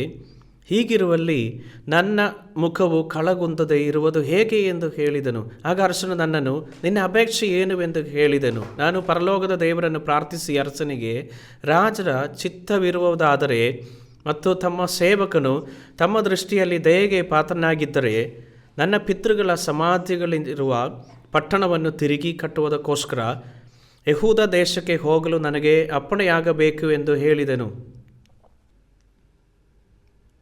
ರಾಣಿಯು ಅರಸನ ಹತ್ತಿರದಲ್ಲೇ ಕೂತುಕೊಂಡಿದ್ದಳು. ಅರಸನು, ಪ್ರಯಾಣಕ್ಕೆ ನನಗೆಷ್ಟು ಕಾಲ ಬೇಕು? ಯಾವಾಗ ಹಿಂದಿರುಗುವಿ ಎಂದು ವಿಚಾರಿಸಿದಾಗ ನಾನು ಕಾಲವನ್ನು ಸೂಚಿಸಲು ಅವನು ಒಪ್ಪಿಕೊಂಡು ಅಪ್ಪಣೆ ಕೊಟ್ಟನು. ಇಲ್ಲಿವರೆಗೆ ಓದೋಣ. ಬಾಬೇಲಿಯನು ರಾಜ್ಯವನ್ನು ನಾಶಪಡಿಸಿದ ಪರ್ಷಿಯ ಸಾಮ್ರಾಜ್ಯದ ರಾಜ್ಯ ಅರ್ತಷಸ್ಟನ ಸಮಯದಲ್ಲಿ ದ್ರಾಕ್ಷಾರಸವನ್ನು ತಯಾರಿಸಿ ರಾಜನಿಗೆ ಬಡಿಸುವಂಥ ಈ ಪ್ರವಾದಿ ನೆಹೆಮೀಯನ ಕಾರ್ಯವಾಗಿದ್ದನು. ಒಂದು ದಿನ ಯೆರೂಸಲೇಮ್ ಸಂಪೂರ್ಣವಾಗಿ ಪಾಳು ಬಿದ್ದಿದೆ ಎಂಬುದಾಗಿ ನೆಹೆಮೀಯ ಕೇಳಿದಾಗ ಅವನು ರಾಜನಿಗೆ ದ್ರಾಕ್ಷಾರಸವನ್ನು ಬಡಿಸಲು ಹೋದಾಗ ಅವನು ಚಿಂತೆಯಿಂದ ತುಂಬಿದ್ದನು. ಆಗ ಅರಸನು ಅವನಿಗೆ, ನೀನು ಯಾವುದೋ ಚಿಂತೆಯಲ್ಲಿದ್ದೆ ಎಂಬುದಾಗಿ ತೋರುತ್ತದೆ ಎಂದು ಹೇಳಿದನು. ಆದ್ದರಿಂದ ನೆಹೆಮೀಯನು ಹೇಳುತ್ತಾರೆ, ಯೆರೂಸಲೇಮ್ ನನ್ನ ದೇಶದ ರಾಜಧಾನಿ ನಾಶವಾಗಿದೆ ಮತ್ತು ಪಾಳು ಬಿದ್ದಿದೆ, ನಾನು ಹೇಗೆ ಚಿಂತಿಸಬಾರದು? ಆಗ ರಾಜನು, ನಿನಗೇನು ಬೇಕು? ಆರಿಂದ ನೆಹೆಮೀಯನು, ದಯವಿಟ್ಟು ನನ್ನನ್ನು ಅಲ್ಲಿಗೆ ಕಳುಹಿಸಿ, ಆಗ ನಾನು ನಗರವನ್ನು ಪುನಃ ಕಟ್ಟುತ್ತೇನೆ ಎಂಬುದಾಗಿ ಹೇಳಿದನು. ಆದ್ದರಿಂದ ರಾಜನಾದ ಅರ್ತಷಸ್ತನು ನಗರವನ್ನು ಕಟ್ಟುವುದಕ್ಕೋಸ್ಕರ ಪುನರ್ನಿರ್ಮಿಸಲು ಆಜ್ಞೆಯನ್ನು ನೀಡಿದನು. ಇದು ಸುಮಾರು 445 ಕ್ರಿಸ್ತಪೂರ್ವ ಇಸ್ವಿಯಲ್ಲಿ ನಡೆಯಿತು. ಆದ್ದರಿಂದ ಕ್ರಿಸ್ತಪೂರ್ವ 455ರಿಂದ 490 ವರ್ಷಗಳು ಕಳೆದ ನಂತರ ಯೇಸು ಹಿಂದಿರುಗುತ್ತಾನೆ. ಜಗತ್ತಿನಲ್ಲಿ ಇನ್ನು ಮುಂದೆ ಪಾಪ ಇರುವುದಿಲ್ಲ ಮತ್ತು ಎಲ್ಲ ಭವಿಷ್ಯವಾಣಿಗಳು ನೆರವೇರುತ್ತವೆ. ದಾನಿಯೇಲನ ಪುಸ್ತಕ ಅಧ್ಯಾಯ 9ಕ್ಕೆ ತಿರುಗೋಣ. 25ನೇ ವಾಕ್ಯ. ದಾನಿಯೇಲನ ಪುಸ್ತಕ ಅಧ್ಯಾಯ 9 ವಾಕ್ಯ 25. ಇದನ್ನು ತಿಳಿದು ಮುಂದಟ್ಟು ಮಾಡಿಕೋ, ಯೆರೂಸಲೇಮು ಜೀರ್ಣೋದ್ಧಾರವಾಗಿ ಕಟ್ಟಲ್ಪಡಲಿ ಎಂಬ ದೈವೋಕ್ತಿ ಹೊರಡುವಂದಿನಿಂದ ಅಭಿಷಿಕ್ತನಾದ ಪ್ರಭುವು ಬರುವವರೆಗೆ 7 ವಾರಗಳು ಕಳೆಯಬೇಕು. ಇಲ್ಲಿ ಏನು ಹೇಳುತ್ತದೆ ನೋಡಿರಿ, 7 ವಾರಗಳು ಇರುತ್ತದೆ. 7 ವಾರಗಳೆಂದರೆ 40 ವರ್ಷಗಳು. 49 ವರ್ಷಗಳ ನಂತರ ಯೆರೂಸಲೇಮ್ ನಗರ ಪುನರ್ನಿರ್ಮಾಣವಾಗುವುದು ಮತ್ತು 62 ವಾರಗಳು ಇದನ್ನು ಸೇರಿಸಿದರೆ 483 ವರ್ಷಗಳಾಗುತ್ತೆ. ಈಗ 483 ವರ್ಷಗಳಾದರೆ 490ಕ್ಕಿಂತ ಕೆಲವು ವರ್ಷಗಳು ಕಡಿಮೆ ಅಲ್ವೇ? ಕಳೆದು 7 ವರ್ಷಗಳಾಗಿವೆ. ಕಳೆದ 7 ವರ್ಷಗಳು. ಇಲ್ಲಿ ಏನು ಹೇಳ್ತದೆ ನೋಡಿರಿ, ವಾಕ್ಯ 25. ಅಭಿಷಿಕ್ತನಾದ ಪ್ರಭುವು ಬರುವುದರೊಳಗೆ 7 ವಾರಗಳು ಕಳೆಯಬೇಕು. ಅದು ಪುನಃ ಕಟ್ಟಲ್ಪಟ್ಟು 62 ವಾರ ಇರುವುದು. ಇದು ಬೀದಿಗಳು ಮತ್ತು ಕಂದಕದಿಂದ ಪುನಃ ನಿರ್ಮಿಸಲ್ಪಡುತ್ತವೆ. ಆದರೆ 62 ವಾರಗಳ ನಂತರ ಅಭಿಷಿಕ್ತನ ಮರಣದಂಡನೆಯ ವಿಧಿಸಲಾಗುತ್ತದೆ ಮತ್ತು ಏನೂ ಇರುವುದಿಲ್ಲ. ಇದು ಅಭಿಷಿಕ್ತ ಎಂಬುದಾಗಿ ಹೇಳಿದಾಗ ಅದು ಯೇಸುವಿನ ಬಗ್ಗೆ ಮಾತನಾಡುತ್ತಿದೆ. ಯೇಸುವನ್ನು ಕ್ರಿಸ್ತನೆಂದು ಕರೆಯಲಾಗುತ್ತದೆ ಮತ್ತು ಕ್ರಿಸ್ತನೆಂದರೆ ಅಭಿಷಿಕ್ತ ಎಂದರ್ಥ. ಹಳೆಯ ಒಡಂಬಡಿಕೆಯಲ್ಲಿ ಅಭಿಷೇಕ ಮೂಲಕ 3 ಕರ್ತವ್ಯಗಳನ್ನು ನೇಮಿಸಲಾಯಿತು. ಮೊದಲನೆಯವರು ಪ್ರವಾದಿಗಳಿಗೆ ಅಭಿಷೇಕ ಮಾಡುತ್ತಿದ್ದರು. ಅವರ ತಲೆಗೆ ಎಣ್ಣೆಯನ್ನು ಹಾಕಿ ಅಭಿಷೇಕ ಮಾಡುತ್ತಿದ್ದರು. ಯಾಜಕರನ್ನು ಅವರ ಸ್ಥಾನಕ್ಕೆ ಅಭಿಷೇಕವನ್ನು ಮಾಡಲಾಗುತ್ತಾ ಇದೆ ಮತ್ತು ರಾಜರನ್ನು ನೇಮಿಸುವಾಗ ಅವರ ತಲೆಯಲ್ಲಿ ಎಣ್ಣೆಯಿಂದ ಅಭಿಷೇಕಿಸಲ್ಪಟ್ಟರು. ಇದು ಹೊಸ ಒಡಂಬಡಿಕೆಯ ಕಾಲದಲ್ಲಿ ಪವಿತ್ರಾತ್ಮಕ್ಕೆ ಸಮಾನವಾಗಿದೆ. ಅದಕ್ಕಾಗಿಯೇ ಯೇಸು ಪವಿತ್ರಾತ್ಮದಿಂದ ಗರ್ಭಧರಿಸಿದನು ಮತ್ತು ಜನಿಸಿದನು ಮತ್ತು ಅವನು ದೀಕ್ಷಾಸ್ನಾನ ಪಡೆದು ನೀರಿನಿಂದ ಮೇಲಕ್ಕೆ ಹೋದಾಗ ಪವಿತ್ರಾತ್ಮವು ಪಾರಿವಾಳದಂತೆ ಅವನ ಮೇಲೆ ಇಳಿಯಿತು. ಇದರ ಅರ್ಥ ಅವನು ಪವಿತ್ರಾತ್ಮದಿಂದ ಅಭಿಷೇಕಿಸಲ್ಪಟ್ಟನು. ಯೇಸು ಈ ಲೋಕದಲ್ಲಿದ್ದಾಗ ಅಲ್ಲಿ ಪ್ರವಾದಿಯಾಗಿದ್ದನು ಮತ್ತು ಯೇಸು ಸತ್ತವರೊಳಗಿಂದ ಎಬ್ಬಿಸಲ್ಪಟ್ಟ ನಂತರ ಮತ್ತು ಸ್ವರ್ಗಕ್ಕೆ ಏರಿದ ನಂತರ ಅವನು ಈಗ ಅಲ್ಲಿ ಯಾಚಕನಾಗಿದ್ದಾನೆ. ಆದರೆ ಇಲ್ಲಿ ಅಭಿಷಿಕ್ತನಿಗೆ ಮರಣದಂಡನೆ ವಿಧಿಸಲಾಗುವುದು ಎಂಬುದಾಗಿ ಹೇಳುತ್ತದೆ. ಯೇಸು ಶಿಲುಬೆಯಲ್ಲಿ ಸಾಯ್ತಾನೆ ಎಂದರ್ಥ. ನುಗ್ಗುವ ಪ್ರಭುವಿನ ಜನರು ಪಟ್ಟಣವನ್ನು, ಪವಿತ್ರಾಲಯವನ್ನು ಹಾಳು ಮಾಡುವರು. ತುಂಬಿ ತುಳುಕುವ ಪ್ರಳಯವು ಪಟ್ಟಣವನ್ನು ಕೊನೆಗೊಳಿಸುವುದು. ಅಂತ್ಯದವರೆಗೂ ಯುದ್ಧವಾಗುವುದು, ನಿಶ್ಚನ ನಾಶಗಳು ಸಂಭವಿಸುವವು. ಆದ್ದರಿಂದ ಯೇಸುವಿನ ಶಿಲುಬೆಯ ಮರಣದ ನಂತರ ಇಸ್ರಾಯೇಲಿನ ಇತಿಹಾಸವು ಕೊನೆಗೊಂಡಿತು. ಇದು ವಾಸ್ತವವಾಗಿ AD 70ರಲ್ಲಿ ಸಂಭವಿಸಿತು. ಆದರೆ ಯೇಸುವಿನ ಶಿಲುಬೆಯ ಮರಣದ ಮೂಲಕ ವಿಷಯಗಳು ಅಂತ್ಯಗೊಂಡವು. ಆದ್ದರಿಂದ ಇಲ್ಲಿ ನೋಡಿ, ಇಲ್ಲಿ ಈ ಅವಧಿಯು ಅಂತರವನ್ನು ರೂಪಿಸುತ್ತದೆ. ಇದು ಇಸ್ರಾಯೇಲ್ ದೇಶದ ಇತಿಹಾಸವು ಅಸ್ತಿತ್ವದಲ್ಲಿದ್ದ ಅವಧಿಯಾಗಿದೆ. ಹಾಗಾದರೆ ನಾವು ಎಷ್ಟು ವರ್ಷಗಳು ಕಡಿಮೆ? ಎಷ್ಟು ವರ್ಷಗಳು? 480 ವರ್ಷಗಳ ನಂತರ ಇಸ್ರಾಯೇಲ್ನ ಇತಿಹಾಸವು ಇನ್ನಿಲ್ಲ. ಆದ್ದರಿಂದ 490 ಪೂರ್ಣಗೊಳಿಸಲು ಎಷ್ಟು ವರ್ಷಗಳು ಅಗತ್ಯವಿದೆ? ಇದಕ್ಕಾಗಿಯೇ ಈ 7 ವರ್ಷಗಳು ಬರುತ್ತವೆ. ಈಗ ವಾಕ್ಯ 27 ನೋಡಿರಿ. ಪ್ರಭುವು 1 ವಾರದ ಮಟ್ಟಿಗೆ ಬಹು ಜನರೊಂದಿಗೆ ದೃಢವಾದ ಒಡಂಬಡಿಕೆಯನ್ನು ಮಾಡಿಕೊಳ್ಳುವನು. ಈಗ ಇವನೆಂಬುದಾಗಿ ಹೇಳುವುದು 666 ಎಂದು ಉಲ್ಲೇಖಿಸಲ್ಪಟ್ಟಿದೆ. ಇದು ಪ್ರಪಂಚದ ಆಡಳಿತ ಮಾಡುವಂಥವನು. 7 ಎಂದರೆ 7 ವರ್ಷಗಳು. ಅವನು ಇಸ್ರಾಯೇಲರೊಂದಿಗೆ 7 ವರ್ಷಗಳ ಕಾಲ ಒಡಂಬಡಿಕೆಯನ್ನು ಮಾಡಿಕೊಳ್ಳುವನು. ಅಂದರೆ 7 ಮಧ್ಯದಲ್ಲಿ ಅಂದರೆ 3.5 ವರ್ಷಗಳ ಅನಂತರವಾಗಿ ಅವನು ಯಜ್ಞ ಮತ್ತು ಅರ್ಪಣೆಗಳನ್ನು ಕೊನೆಗೊಳಿಸುತ್ತಾನೆ. ಅವನು ಅದನ್ನು ಕೊನೆಗೊಳಿಸುತ್ತಾನೆ ಎಂದು ಇದು ಹೇಳುವಾಗ ಅವನು ಇಸ್ರಾಯೇಲಿಗೆ ದ್ರೋಹ ಮಾಡುತ್ತಾನೆ ಎಂಬುದಾಗಿ. ಅದ ಸಂಕಟದ ಮೊದಲು 3.5 ವರ್ಷದಲ್ಲಿ ಮಹಾ ಸಂಕಟವು ನಡೆಯುತ್ತಿದೆ. ಆದ್ದರಿಂದ 7 ವರ್ಷಗಳ ವಿಷಯಕ್ಕೆ ಬಂದಾಗ ಇಸ್ರಾಯೇಲ ಇತಿಹಾಸಕ್ಕೆ ಸಂಬೋಧಿಸಿದಂತೆ ಪ್ರವಾದನೆಯನ್ನು ಪೂರೈಸಬೇಕಾಗಿದೆ.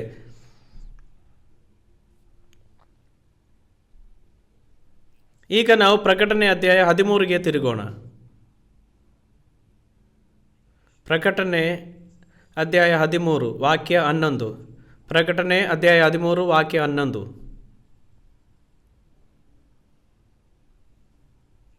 ಮತ್ತೊಂದು ಮೃಗವು ಭೂಮಿಯೊಳಗಿಂದ ಬರುವುದನ್ನು ಕಂಡೆನು. ಇದಕ್ಕೆ ಟಗರಿಗಿರುವಂತೆ 2 ಕೊಂಬುಗಳಿದ್ದವು. ಘಟಸರ್ಪದಂತೆ ಮಾತಾಡಿತು. ಈ ಮೃಗವು ಮೊದಲನೆಯ ಮೃಗದ ಅಧಿಕಾರವನ್ನೆಲ್ಲ ಅದರ ಸನ್ನಿಧಿಯಲ್ಲೇ ನಡೆಸುತ್ತಿದೆ. ಇದು ಮರಣಕರವಾದ ಗಾಯವಾಸಿಯಾದ ಮೊದಲನೆಯ ಮೃಗಕ್ಕೆ ಭೂಲೋಕವು ಭೂನಿವಾಸಿಗಳು ನಮಸ್ಕರಿಸುವಂತೆ ಮಾಡುವಂಥದ್ದಾಗಿದೆ. ಇದು ಮಹತ್ತಾದ ಸೂಚಕ ಕಾರ್ಯಗಳನ್ನು ನಡೆಸುತ್ತದೆ. ಜನರ ಮುಂದೆ ಬೆಂಕಿಯು ಆಕಾಶದಿಂದ ಭೂಮಿಗೆ ಇಳಿದು ಬರುವಂತೆ ಆದರೂ ಮಾಡುವುದು. ಆ ಮೊದಲನೆಯ ಮೃಗದ ಸನ್ನಿಧಿಯಲ್ಲಿ ಮಹತ್ ಕಾರ್ಯಗಳನ್ನು ಮಾಡುವ ಅಧಿಕಾರ ಇರುವುದರಿಂದ ಭೂನಿವಾಸಿಗಳನ್ನು ಮರಳುಗೊಳಿಸುತ್ತದೆ. ಅವರಿಗೆ ಕತ್ತಿಯಿಂದ ಗಾಯಗೊಂಡು ಸಾಯುವ ಬದುಕಿದ ಮೃಗದ ಘನಕ್ಕಾಗಿ ವಿಗ್ರಹವನ್ನು ಮಾಡಿಸಿಕೊಳ್ಳಬೇಕೆಂದು ಬೋಧಿಸುತ್ತದೆ. ಇದಲ್ಲದೆ ಆ ಮೃಗದ ವಿಗ್ರಹತೆ ಜೀವ ಕೊಡುವ ಸಾಮರ್ಥ್ಯವು ಇದಕ್ಕೆ ದೊರೆಯಿತು. ಇಲ್ಲಿ ಒಂದು ಮೃಗವು ಭೂಮಿಯಿಂದ ಹೊರಬರುತ್ತದೆ. ಅಧ್ಯಾಯ 13 ವಾಕ್ಯ 1ರಲ್ಲಿ ಕಂಡುಬರುವಂಥ ಸಮುದ್ರದಿಂದ ಬರುವಂಥ ಮೃಗವು, ಆಗ ಈ ಭೂಮಿಯಿಂದ ಬರುವಂಥ ಮೃಗವು ಇದು ಇಸ್ರಾಯೇಲ್ನ ನಾಯಕನನ್ನು ಸೂಚಿಸುತ್ತದೆ. ಒಬ್ಬ ಪ್ರವಾದಿ ಇಸ್ರಾಯೇಲರ ಮಧ್ಯದಿಂದ ಬರುತ್ತದೆ. ನಾನು ವಿವರಿಸುತ್ತೇನೆ. ಇಸ್ರಾಯೇಲ್ ಜನರು ಕೆಲವು ದಿನ ಮಸ್ಸಿಯನು ಬರುತ್ತಾನೆ ಎಂಬುದಾಗಿ ಕಳೆದ 4000 ವರ್ಷಗಳಿಂದ ನಂಬಿದ್ದಾರೆ. ಮೆಸ್ಸಿಯಾ ಎಂಬುದು ಹೀಬ್ರೂ ಪದ ಮತ್ತು ಕ್ರಿಸ್ತ ಎಂಬುದು ಗ್ರೀಕ್ ಪದವಾಗಿದೆ. 2000 ವರ್ಷಗಳ ಹಿಂದೆ ಮೆಸ್ಸಿಯನಾದ ಕ್ರಿಸ್ತನು ಈ ಜಗತ್ತಿಗೆ ಬಂದನು. ಆದರೆ ಯಹೂದಿಗಳು ಅವನನ್ನು ಮೆಸ್ಸಿಯಾ ಎಂದು ಗುರುತಿಸಲಿಲ್ಲ ಮತ್ತು ಅವರು ಅವನನ್ನು ತಿರಸ್ಕರಿಸಿದನು. ಯೇಸುವನ್ನು ನಂಬದ ಇಸ್ರಾಯೇಲ್ ಜನರು ಭವಿಷ್ಯದಲ್ಲಿ ಮೆಸ್ಸಿಯನು ಇನ್ನು ಬರಲಿದ್ದಾನೆ ಎಂಬುದಾಗಿ ನಂಬುತ್ತಾರೆ. ಅವರು ಯಾವ ರೀತಿಯ ಮೆಸ್ಸಿಯನಾಗಿದ್ದಾನೆ? ಇಸ್ರಾಯೇಲ್ ರಾಷ್ಟ್ರವನ್ನು ರಕ್ಷಿಸುವ ಮೆಸ್ಸಿಯನ್ ಎಂಬುದಾಗಿ ಅವರು ಕಾಯ್ತಾ ಇದ್ದಾರೆ. ಇದನ್ನೇ ಅವರ ನಂಬಿಕೆ. ನಾವು ಈಗಿನಿಂದ ನೋಡಿದರೆ ನೀವು ಅದನ್ನು ನೋಡುತ್ತೀರಿ. ಅಂದರೆ ಇಸ್ರಾಯೇಲನ್ನು ನಿರಂತರವಾಗಿ ಇಡೀ ಪ್ರಪಂಚದ ಮೇಲೆಗೆ ಓಡಿಸಲಾಗುತ್ತದೆ. ನೀವು ಇಂದು ಜಗತ್ತಿನ ನೋಡಿದರೆ ಯುನೈಟೆಡ್ ಸ್ಟೇಟ್ಸ್ ಮತ್ತು ಯುರೋಪಿನ ಕೆಲವು ಭಾಗಗಳು ಇಸ್ರಾಯೇಲನ್ನು ಬೆಂಬಲಿಸುತ್ತದೆ ಎಂದು ನಾವು ನೋಡುತ್ತೇವೆ. ಆದರೆ ಬೇರೆ ದೇಶಗಳು, ಅರಬ್ ರಾಷ್ಟ್ರಗಳು ಪರವಾಗಿ ನಿಂತಿವೆ. ನಂತರ ಇಸ್ರಾಯೇಲನ್ನು ಬಹಳ ಕಷ್ಟಕರ ಮತ್ತು ನಿರ್ಣಾಯಕ ಪರಿಸ್ಥಿತಿಯಲ್ಲಿ ಇರಿಸುವ ಸಮಯ ಬರುತ್ತದೆ. ಆ ಸಮಯದಲ್ಲಿ ಇಸ್ರಾಯೇಲ್ ಪ್ರವಾದಿ ಯುರೋಪ್ನ ಏಕೀಕೃತ ರಾಷ್ಟ್ರಗಳೊಂದಿಗೆ ಒಂದು ಬೃಹತ್ ರಾಷ್ಟ್ರವನ್ನು ರೂಪಿಸಲು ಸೇರಿಸಿಕೊಳ್ಳುತ್ತವೆ. ಪ್ರಪಂಚ ಶಕ್ತಿಯನ್ನು ಹೊಂದಿರುವಂಥ ರಾಷ್ಟ್ರ. ಅವರು ಮೈತ್ರಿ ಮಾಡಿಕೊಳ್ಳುತ್ತಾರೆ. ನಾವು ದಾನಿಯೇಲ ಅಧ್ಯಾಯ 9ರಲ್ಲಿ ಹಿಂದೆ ಓದಿದ್ದೇವೆ. ಅವನು 7 ಮಂದಿಗಾಗಿ ಅನೇಕರೊಂದಿಗೆ ಒಡಂಬಡಿಕೆಯನ್ನು ಮಾಡಿಕೊಳ್ಳುತ್ತಾರೆ. ಆ ಒಡಂಬಡಿಕೆಯು ಆ ಮೈತ್ರಿ ರೂಪುಗೊಂಡಾಗ ನಂತರ ಇಸ್ರಾಯೇಲ್ನಿಂದ ಒಂದು ಪ್ರವಾದಿಯನ್ನು ಎದುರು ಸುಂಡು ಪ್ರವಾದಿ ಅವನು ರಕ್ಷಿಸಲು ಬರುತ್ತಾನೆ ಎಂಬುದಾಗಿ ಅವನು ಘೋಷಿಸುತ್ತಾನೆ. ನಾವು ಓದಿರುವಂಥ 11ನೇ ವಾಕ್ಯ ಮತ್ತೊಂದು ಸಾರಿ ಓದೋಣ. ಮತ್ತೊಂದು ಮೃಗವು ಭೂಮಿಯೊಳಗಿಂದ ಏರಿ ಬರುವುದನ್ನು ಕಂಡೆನು. ಇದಕ್ಕೆ ಟಗರಿಗೆ ಇರುವಂತೆ 2 ಕೊಂಬುಗಳಿದ್ದವು. ಘಟಸರ್ಪದಂತೆ ಮಾತಾಡಿತು. ಅವನು ಘಟಸರ್ಪದಂತೆ ವ್ಯಕ್ತಿಯಂತೆ ಮಾತನಾಡುತ್ತಿದ್ದನು. ಅವನು ಅದ್ಭುತವಾಗಿ ಮಾತಾಡುತ್ತಿದ್ದನು ಅಲ್ಲವೇ? ಈ ಮೃಗವು ಮೊದಲನೆಯ ಮೃಗವು ಅಧಿಕಾರವನ್ನವಲ್ಲ ಅದರ ಸನ್ನಿಧಿಯಲ್ಲೇ ನಡೆಸುತ್ತದೆ. ಇದು ಮರಣಕರವಾದ ಗಾಯವಾಸಿಯಾಗಿ ಮೊದಲನೆಯ ಮೃಗಕ್ಕೆ ಭೂಲೋಕಕ್ಕೂ ಇಲ್ಲಿನ ಭೂಮಿ ಇಸ್ರಾಯೇಲ್ ನಿವಾಸಿಗಳಿಗೂ ನಮಸ್ಕರಿಸುವಂತೆ ಮಾಡುವಂಥದ್ದಾಗಿದೆ. ಅವನು ಸತ್ತ ವ್ಯಕ್ತಿಯನ್ನು ಆರಾಧಿಸುವಂತೆ ಮಾಡಿದನು ಮತ್ತು ಅನಂತರವಾಗಿ ಅವನು ಮತ್ತೆ ಜೀವಂತನಾಗಿ ಎದ್ದನು. ಈಗ ವಾಕ್ಯ 13. ಇದು ಮಹತ್ತಾದ ಸೂಚಕ ಕಾರ್ಯಗಳನ್ನು ನಡೆಸುತ್ತದೆ. ಜನರ ಮುಂದೆ ಬೆಂಕಿಯು ಆಕಾಶದಿಂದ ಭೂಮಿಗೆ ಇಳಿದು ಬರುವಂತೆಯಾದರೂ ಮಾಡುವುದು. ಈ ಮೊದಲನೆಯ ಮೃಗದ ಸನ್ನಿಧಿಯಲ್ಲಿ ಮಹತ್ ಕಾರ್ಯಗಳನ್ನು ಮಾಡುವ ಅಧಿಕಾರವಿರುವುದರಿಂದ ಭೂನಿವಾಸಿಗಳೆಲ್ಲರೂ ಮರಳುಗೊಳಿಸುತ್ತದೆ. ಅವರಿಗೆ ಕತ್ತಿಯಿಂದ ಗಾಯಗೊಂದಿ ಸಾಯದೆ ಬದುಕಿದ ಮೃಗದ ಘನಕ್ಕಾಗಿ ವಿಗ್ರಹವನ್ನು ಮಾಡಿಸಿಕೊಳ್ಳಬೇಕೆಂದು ಬೋಧಿಸುತ್ತದೆ. ಯೆರೂಸಲೇಮಿನ ಬೀದಿಗಳಲ್ಲಿ ಅವನು ದೊಡ್ಡದಾಗಿರುವ ಮೂರ್ತಿಯನ್ನು ನಿರ್ಮಿಸುವನು ಮತ್ತು ಅವನು ಅದನ್ನು ಎಲ್ಲರೂ ಆರಾಧಿಸುವಂತೆ ಮಾಡುವನು. ಈಗ ವಾಕ್ಯ 15 ನೋಡಿರಿ. ಇದಲ್ಲದೆ ಆ ಮೃಗದ ವಿಗ್ರಹಕ್ಕೆ ಜೀವ ಕೊಡುವಂಥ ಸಾಮರ್ಥ್ಯವು ಇದಕ್ಕೆ ದೊರೆಯಿತು. ಆ ಮೃಗದ ವಿಗ್ರಹವು ಮಾತಾಡುವುದು, ತನಗೆ ನಮಸ್ಕರಿಸುವವರೆಲ್ಲರಿಗೂ ಮರಣದಂಡನೆ ಆಗುವಂತೆ ಮಾಡುವುದು.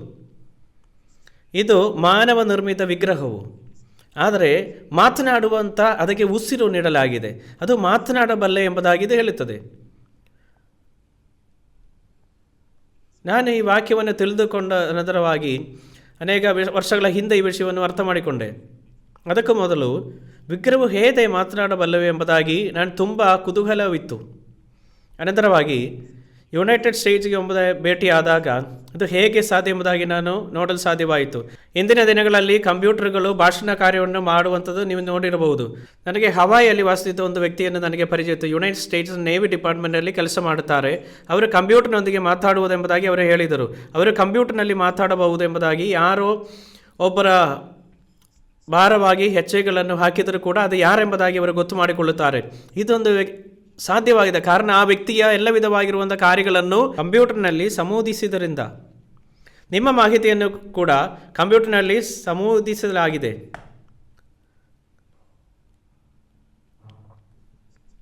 ಆಗ ಒಂದು ಕಂಪ್ಯೂಟರ್ ಮಾತಾಡಬಹುದಾದರೆ ಅದರೊಳಗೆ ಒಂದು ದೊಡ್ಡ ಒಂದು ಮೂರ್ತಿಯನ್ನು ಮಾಡಿ ಅದರಲ್ಲಿ ಒಂದು ಕಂಪ್ಯೂಟರ್ ಇಡುವುದಾದರೆ ಅದು ಕೂಡ ಮಾತನಾಡುವುದಕ್ಕೆ ಸಾಧ್ಯ.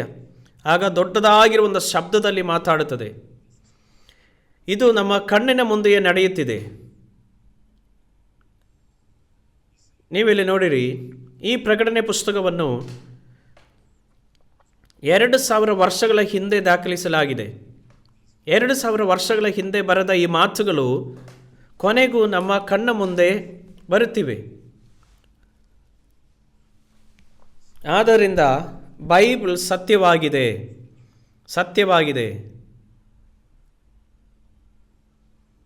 ಈಗ ವಾಕ್ಯ 16 ನೋಡಿರಿ.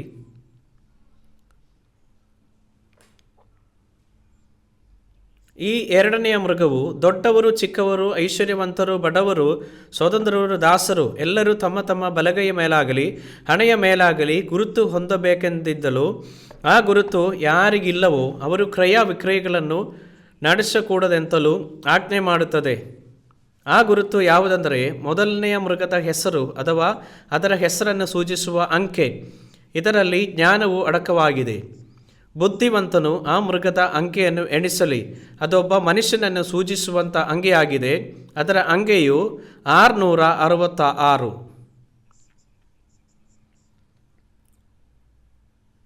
ಈ ಪದಗಳನ್ನು 1900 ವರ್ಷಗಳ ಹಿಂದೆ ದಾಖಲಿಸಲಾಗಿದೆ.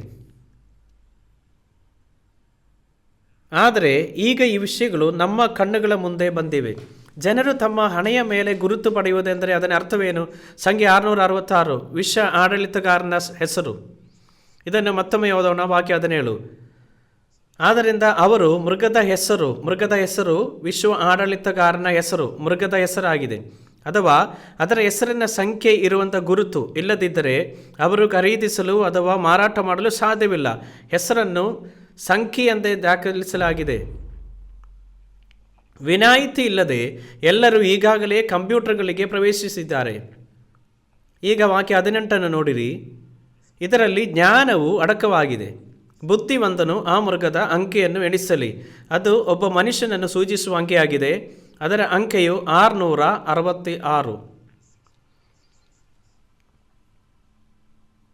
ಇದು ಮನುಷ್ಯನ ಸಂಖ್ಯೆ 666 ಎಂದು ಹೇಳುತ್ತದೆ.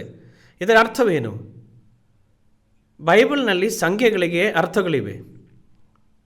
3ನೇ ಸಂಖ್ಯೆಯು ತ್ರಿಯೇಕತ್ವ ದೇವರನ್ನು ಉಲ್ಲಂಘಿಸಲಾಗಿದೆ. ನಂತರ ಸಂಖ್ಯೆ 4 ಪ್ರಪಂಚವನ್ನು ಪ್ರತಿನಿಧಿಸುತ್ತದೆ.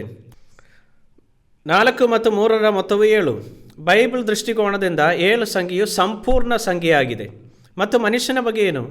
ಮನುಷ್ಯ ಅಪೂರ್ಣನಾಗಿದ್ದಾನೆ. ಆದ್ದರಿಂದ 6 ಸಂಖ್ಯೆಯು ಮನುಷ್ಯನನ್ನು ಪ್ರತಿನಿಧಿಸುತ್ತದೆ. ಆದರೆ ಇಲ್ಲಿ 666 ಎಂದು ಹೇಳುತ್ತದೆ. ಅದರ ಅರ್ಥವೇನು?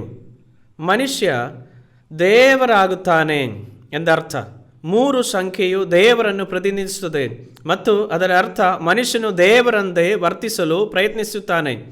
ಇದು ಅಂಟಿಕ್ರಿಸ್ತನು ಮತ್ತು ಪ್ರಪಂಚದ ಆಡಳಿತಗಾರ. ದಯವಿಟ್ಟು ಇಲ್ಲಿ ಮಾರ್ಕರನ್ನು ಇರಿಸಿಕೊಳ್ಳಿರಿ ಮತ್ತು ನಾವು 2ನೇ ಥೆಸಲೋನಿಕದವರಿಗೆ ತಿರುಗೋಣ. ಅಧ್ಯಾಯ 2. ಇದು ಹೊಸ ಒಡಂಬಡಿಕೆಯಲ್ಲಿದೆ.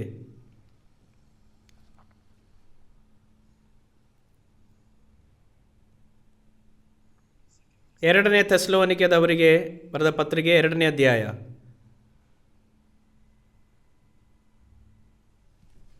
2ನೇ ಥೆಸಲೋನಿ 2ನೇ ಅಧ್ಯಾಯ 1ನೇ ವಾಕ್ಯ. ಸಹೋದರರೇ, ನಮ್ಮ ಕರ್ತನಾದ ಯೇಸು ಕ್ರಿಸ್ತನ ಪ್ರತ್ಯಕ್ಷತೆಯ ವಿಷಯವಾಗಿಯೂ ನಾವು ಆತನ ಬಳಿಯಲ್ಲಿ ಕೂಡಿಕೊಳ್ಳುವುದರ ವಿಷಯವಾಗಿಯೂ ನಿಮ್ಮನ್ನು ಬೇಡಿಕೊಳ್ಳುವುದೇನೆಂದರೆ, ಕರ್ತನ ದಿನವು ಈಗಲೇ ಹತ್ತಿರವಾಯಿತೆಂಬುದಾಗಿ ದೇವರಾತ್ಮ ಪ್ರೇರಿತವಾದ ನುಡಿ ಇದೆ ಎಂಬುದಾಗಿ ಪೌಲನು ಹಾಗೆ ಹೇಳಿದನೆಂಬುದಾಗಲಿ ಪೌಲನು ಹಾಗೆ ಬರೆದನೆಂಬುದಾಗಲಿ ಯಾರಾದರೂ ಹೇಳಿದರೂ ನೀವು ಬೇಗನೆ ಬುದ್ಧಿಗೆಟ್ಟು ಚಂಚಲರಾಗಿ ಕಳವಳ ಪಡಬೇಡಿರಿ. ಯಾರು ಯಾವ ವಿಧದಲ್ಲಿಯೂ ನಿಮ್ಮನ್ನು ಮೋಸಗೊಳಿಸದಂತೆ ನೋಡಿಕೊಳ್ಳಿರಿ. ಯಾಕೆಂದರೆ ಮೊದಲು ಮದಭ್ರಷ್ಟತೆಯು ಉಂಟಾಗಿ ಅಧರ್ಮ ಸ್ವರೂಪನು ಮನುಷ್ಯನು ಇಲ್ಲಿ ಆಂಟಿಕ್ರೈಸ್ಟನ್ನು ಸೂಚಿಸುತ್ತದೆ, ಬಯಲಿಗೆ ಬಂದ ಹೊರತು ಆ ದಿನವು ಬರುವುದಿಲ್ಲ. ಯಾವುದು ದೇವರೆನಿಸಿಕೊಳ್ಳುತ್ತದೋ ಹೊಂದುವನು, ಅವನು ದೇವರನ್ನು ವಿರೋಧಿಸುತ್ತಾನೆ. ಇಲ್ಲಿ ಏನು ಹೇಳ್ತದೆ ಎಂಬುದು ನೋಡಿರಿ. ಅವನು ತನ್ನನ್ನು ದೇವರೆಂಬುದಾಗಿ ಕರೆಯುತ್ತಾನೆ, ಅವನು ತನ್ನನ್ನೇ ದೇವರೆಂಬುದಾಗಿ ಹೇಳಿಕೊಳ್ಳುತ್ತಾನೆ. ಇದಾಗಿದೆ 666. ಆಗ ಸಂಖ್ಯೆ 6 ಮನುಷ್ಯನನ್ನು ಸೂಚಿಸುತ್ತದೆ ಮತ್ತು 3 ದೇವರನ್ನು ಸೂಚಿಸುತ್ತದೆ. ಆದ್ದರಿಂದ 666 ಎಂದರೆ ಮನುಷ್ಯ ದೇವರಾಗುತ್ತಾನೆ. ಅವನು ತನ್ನ ದೇವಾಲಯದಲ್ಲಿ ಕೂತುಕೊಂಡು ನಾನೇ ದೇವರೆಂಬುದಾಗಿ ಹೇಳುತ್ತಾನೆ ಮತ್ತು ಇಸ್ರಾಯೇಲರು ಇವನೇ ಮಶಿಗ ಎಂಬುದಾಗಿ ಆರಾಧಿಸುತ್ತಾರೆ. ಲೋಕದ ಈ ಅಧಿಪತಿಯು ಯೆರೂಸಲೇಮಿಗೆ ಪ್ರವೇಶಿಸಿ ದೇವಾಲಯದಲ್ಲಿ ತನ್ನನ್ನು ಸ್ಥಾಪಿಸಿ ತಾನು ದೇವರೆಂದು ಹೇಳಿಕೊಳ್ಳುವನು. ಆಗ ಅವನ ಹೆಸರು 666. ಪ್ರತಿಯೊಬ್ಬರೂ ಈ ಗುರುತು ಪಡೆಯಬೇಕು ಮತ್ತು ಅದು ಇಲ್ಲದೆ ಒಬ್ಬ ವ್ಯಕ್ತಿಯು ಬದುಕಲು ಸಾಧ್ಯವಾಗುವುದಿಲ್ಲ. ಅದು ಯಾಕೆ? ಏಕೆಂದರೆ ಅವನು ಕೊಳ್ಳಲು ಅಥವಾ ಮಾರಲು ಸಾಧ್ಯವಾಗುವುದಿಲ್ಲ. ಒಬ್ಬ ವ್ಯಕ್ತಿಯು ಖರೀದಿಸಲು ಅಥವಾ ಮಾರಾಟ ಮಾಡಲು ಸಾಧ್ಯವಾಗುವುದಿಲ್ಲ. ಏನು ಖರೀದಿಸಲು ಸಾಧ್ಯವಿಲ್ಲ. ಆದ್ದರಿಂದ ಅಂತಿಮವಾಗಿ ನಿಮ್ಮ ಹಕ್ಕನ್ನು ನೀವು ಕಳ್ಕೊಳ್ಳುತ್ತೀರಿ. ಇದರಿಂದ ಎಲ್ಲರೂ ಅಂಗ ಪಡೆಯಲು ಹರಸಾಹಸ ಮಾಡುತ್ತಾರೆ. ನೀವು ಸ್ವೀಕರಿಸಿದರೆ ಇದು ನಿಮಗೆ ಅತ್ಯಂತ ಅನುಕೂಲಕರವಾಗಿರುತ್ತದೆ ಎಂದು ಗುರುತಿಸಿ. ಆ ಸಮಯದಲ್ಲಿ ನಿಮಗೆ ಯಾವುದೇ ಹಣದ ಅಗತ್ಯ ಇರುವುದಿಲ್ಲ. ನೀವು ಕೆಲಸಕ್ಕೆ ಹೋದಾಗ ನಿಮ್ಮ ವೇತನವು ನೇರವಾಗಿ ನಿಮ್ಮ ಬ್ಯಾಂಕ್ ಖಾತೆಗೆ ಹೋಗುತ್ತದೆ, ಅಂದರೆ ಗುರುತು ಹೊಂದಿರುವವರಿಗೆ. ನಂತರ ನೀವು ಸೂಪರ್ ಮಾರ್ಕೆಟಿಗೆ ಹೋದಾಗ ನಿಮಗೆ ಬೇಕಾದ ಎಲ್ಲ ವಸ್ತುಗಳನ್ನು ಖರೀದಿಸಿದ ಮೇಲೆ ನಿಮ್ಮ ಹಣೆಯ ಮೇಲೆ ಅಥವಾ ನಿಮ್ಮ ಕೈಯಲ್ಲಿ ಇರುವಂಥ ಗುರುತನ್ನು ತೋರಿಸಿದರೆ ಕಂಪ್ಯೂಟರ್ ಮುಂದೆ ಹಾದು ಹೋಗುವಾಗ ಎಲ್ಲ ಖರೀದಿಗಳನ್ನು ಸ್ವಯಂಚಾಲಿತವಾಗಿ ಲೆಕ್ಕ ಹಾಕುತ್ತದೆ. ಮತ್ತು ನೀವು ಪ್ಲೇನಲ್ಲಿ ವಿಮಾನದಲ್ಲಿ ಹೋಗುವಾಗ ಕೂಡ ನಿಮ್ಮ ಬಲಗಲ್ಲಿ ಗುರುತಿದ್ದರೆ ಮಾತ್ರ ಸಾಕು, ನೀವು ಮುಂದೆಯನ್ನು ಹೋಗಬಹುದು. ಗುರುತು ನಿಮ್ಮ ಹಣವಾಗಿರುತ್ತದೆ. ಇದು ನಿಜವಾಗಿಯೂ ತುಂಬ ಅನುಕೂಲವಾಗಿರುವ ಸಮಯವಾಗಿರುತ್ತದೆ. ನಾನು ನಿಮಗೆ ಒಂದು ಫೋಟೋವನ್ನು ತೋರಿಸ್ತೇನೆ. ಈ ಪ್ರಕ್ರಿಯೆಯು ಸ್ಟರ್ನ್ ಎಂಬ ಜರ್ಮನ್ ಮ್ಯಾಗಝಿನ್ನಿಂದ ಬಂದಿದ್ದಾಗಿದೆ. ಈ ಪತ್ರಿಕೆಯು ಮುಖಪುಟವು ಬಾರ್ಕೋಡನ್ನು ತೋರುತ್ತದೆ. ಕೆಂಪು ಬಣ್ಣದಲ್ಲಿ ಇದು ಬಾರ್ಕೋಡ್ ಆಗಿದೆ.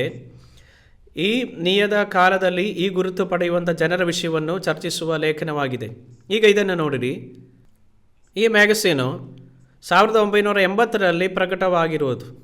ಇಲ್ಲಿ ನೋಡಿದರೆ ಇವರ ತಲೆಯ ಮೇಲೆ ಬಾರ್ಕೋಡ್ಗಳನ್ನು ನೋಡುತ್ತೇವೆ. ಆಗ 1900ರಲ್ಲಿ ಜರ್ಮನಿಯಲ್ಲಿ ಒಂದು ಜನಗಣತಿಯನ್ನು ನಡೆಸಲಾಯಿತು ಮತ್ತು ಇದು 84 ವಿಭಿನ್ನ ಪ್ರಶ್ನೆಗಳನ್ನು ಒಳಗೊಂಡಿತ್ತು.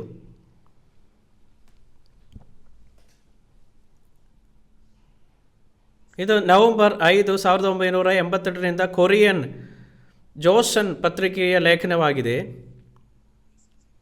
ಇದು ಈಗಾಗಲೇ ಕೊರಿಯಾದಲ್ಲಿಯೂ ಕೂಡ ನಡೆಯುತ್ತಿದೆ. ಶೀರ್ಷಿಕೆಯು ಎಲ್ಲ ನಾಗರಿಕರ 78 ವೈಯಕ್ತಿಕ ವಿವರಗಳ ಗಣಕೀಕೃತ ದಾಖಲೆಗಳನ್ನು ರಚಿಸಲು ಸಿದ್ಧತೆಗಳನ್ನು ಮಾಡಲಾಗಿದೆ ಎಂಬುದಾಗಿ. ಇದು ಕೊರಿಯಾದಲ್ಲಿ ಕೂಡ ಈ ರೀತಿಯಾಗಿರುವ ಒಂದು 78 ಪ್ರಶ್ನೆಗಳು ವಿವರಗಳನ್ನು ರಹಸ್ಯವಾಗಿ ತನಿಖೆಗಳನ್ನು ನಡೆಸಲಾಗಿದೆ. ಆದರೆ ಅನೇಕರು ಅವರಿಗೆ ವಿರೋಧ ಮಾಡಿರುವಂಥ ಕಾರಣವಾಗಿ ಅವರು ಮುಂದುವರಿಸಲಿಲ್ಲ. ಜರ್ಮನಿಯ ಅನೇಕ ಜನರು ಇದನ್ನು ವಿರೋಧಿಸಿದರು. ಆ ಸಮಯದಲ್ಲಿ ಈ ನಿಯತಕಾಲಿಕವು ಜನಗಣತೆಯ ಹಿಂದಿನ ಉದ್ದೇಶವು ಪ್ರತಿಯೊಬ್ಬ ವ್ಯಕ್ತಿಯ ಹಣೆ ಅಥವಾ ಕೈಯ ಮೇಲೆ ಗುರುತು ಹಾಕಲು ಸಾಧ್ಯವಾಗುತ್ತದೆ ಎಂಬುದಾಗಿ ಹೇಳುತ್ತದೆ. ಬೈಬಲನ್ನು 2000 ವರ್ಷಗಳ ಹಿಂದೆ ದಾಖಲಿಸಲಾಗಿದೆ. ಆದರೆ ಇಂದು ಈ ಘಟನೆಗಳು ನಮ್ಮ ಕಣ್ಣುಗಳ ಮುಂದೆ ನಡೆದಿದೆ. ಅವು ಸ್ಪಷ್ಟವಾಗಿ ನಡೆಯುತ್ತಿವೆ. ಭವಿಷ್ಯದಲ್ಲಿ ಪ್ರತಿಯೊಬ್ಬರು ಈ ಗುರುತನ್ನು ಪಡೆಯಬೇಕಾಗುತ್ತೆ. ಅವರು ಬಂದು ಗುರುತು ಸ್ವೀಕರಿಸಲು ಹೇಳಿದಾಗ ಅವರು ತಮ್ಮ ಆಹಾರ ಪಡಿತರವನ್ನು ಸ್ವೀಕರಿಸಲು ಸರದಿಯಲ್ಲಿ ನಿಂತಂತೆಯೇ ಸಾಲಿನಲ್ಲಿ ನಿಲ್ಲುತ್ತಾರೆ. ಆದರೆ ಇಲ್ಲಿ ಒಂದು ಸಮಸ್ಯೆ ಇದೆ. ಆ ಸಮಸ್ಯೆ ಏನು? ನಾವು ಪ್ರಕಟಣೆ 14ನೇ ಅಧ್ಯಾಯಕ್ಕೆ ತಿರುಗೋಣ.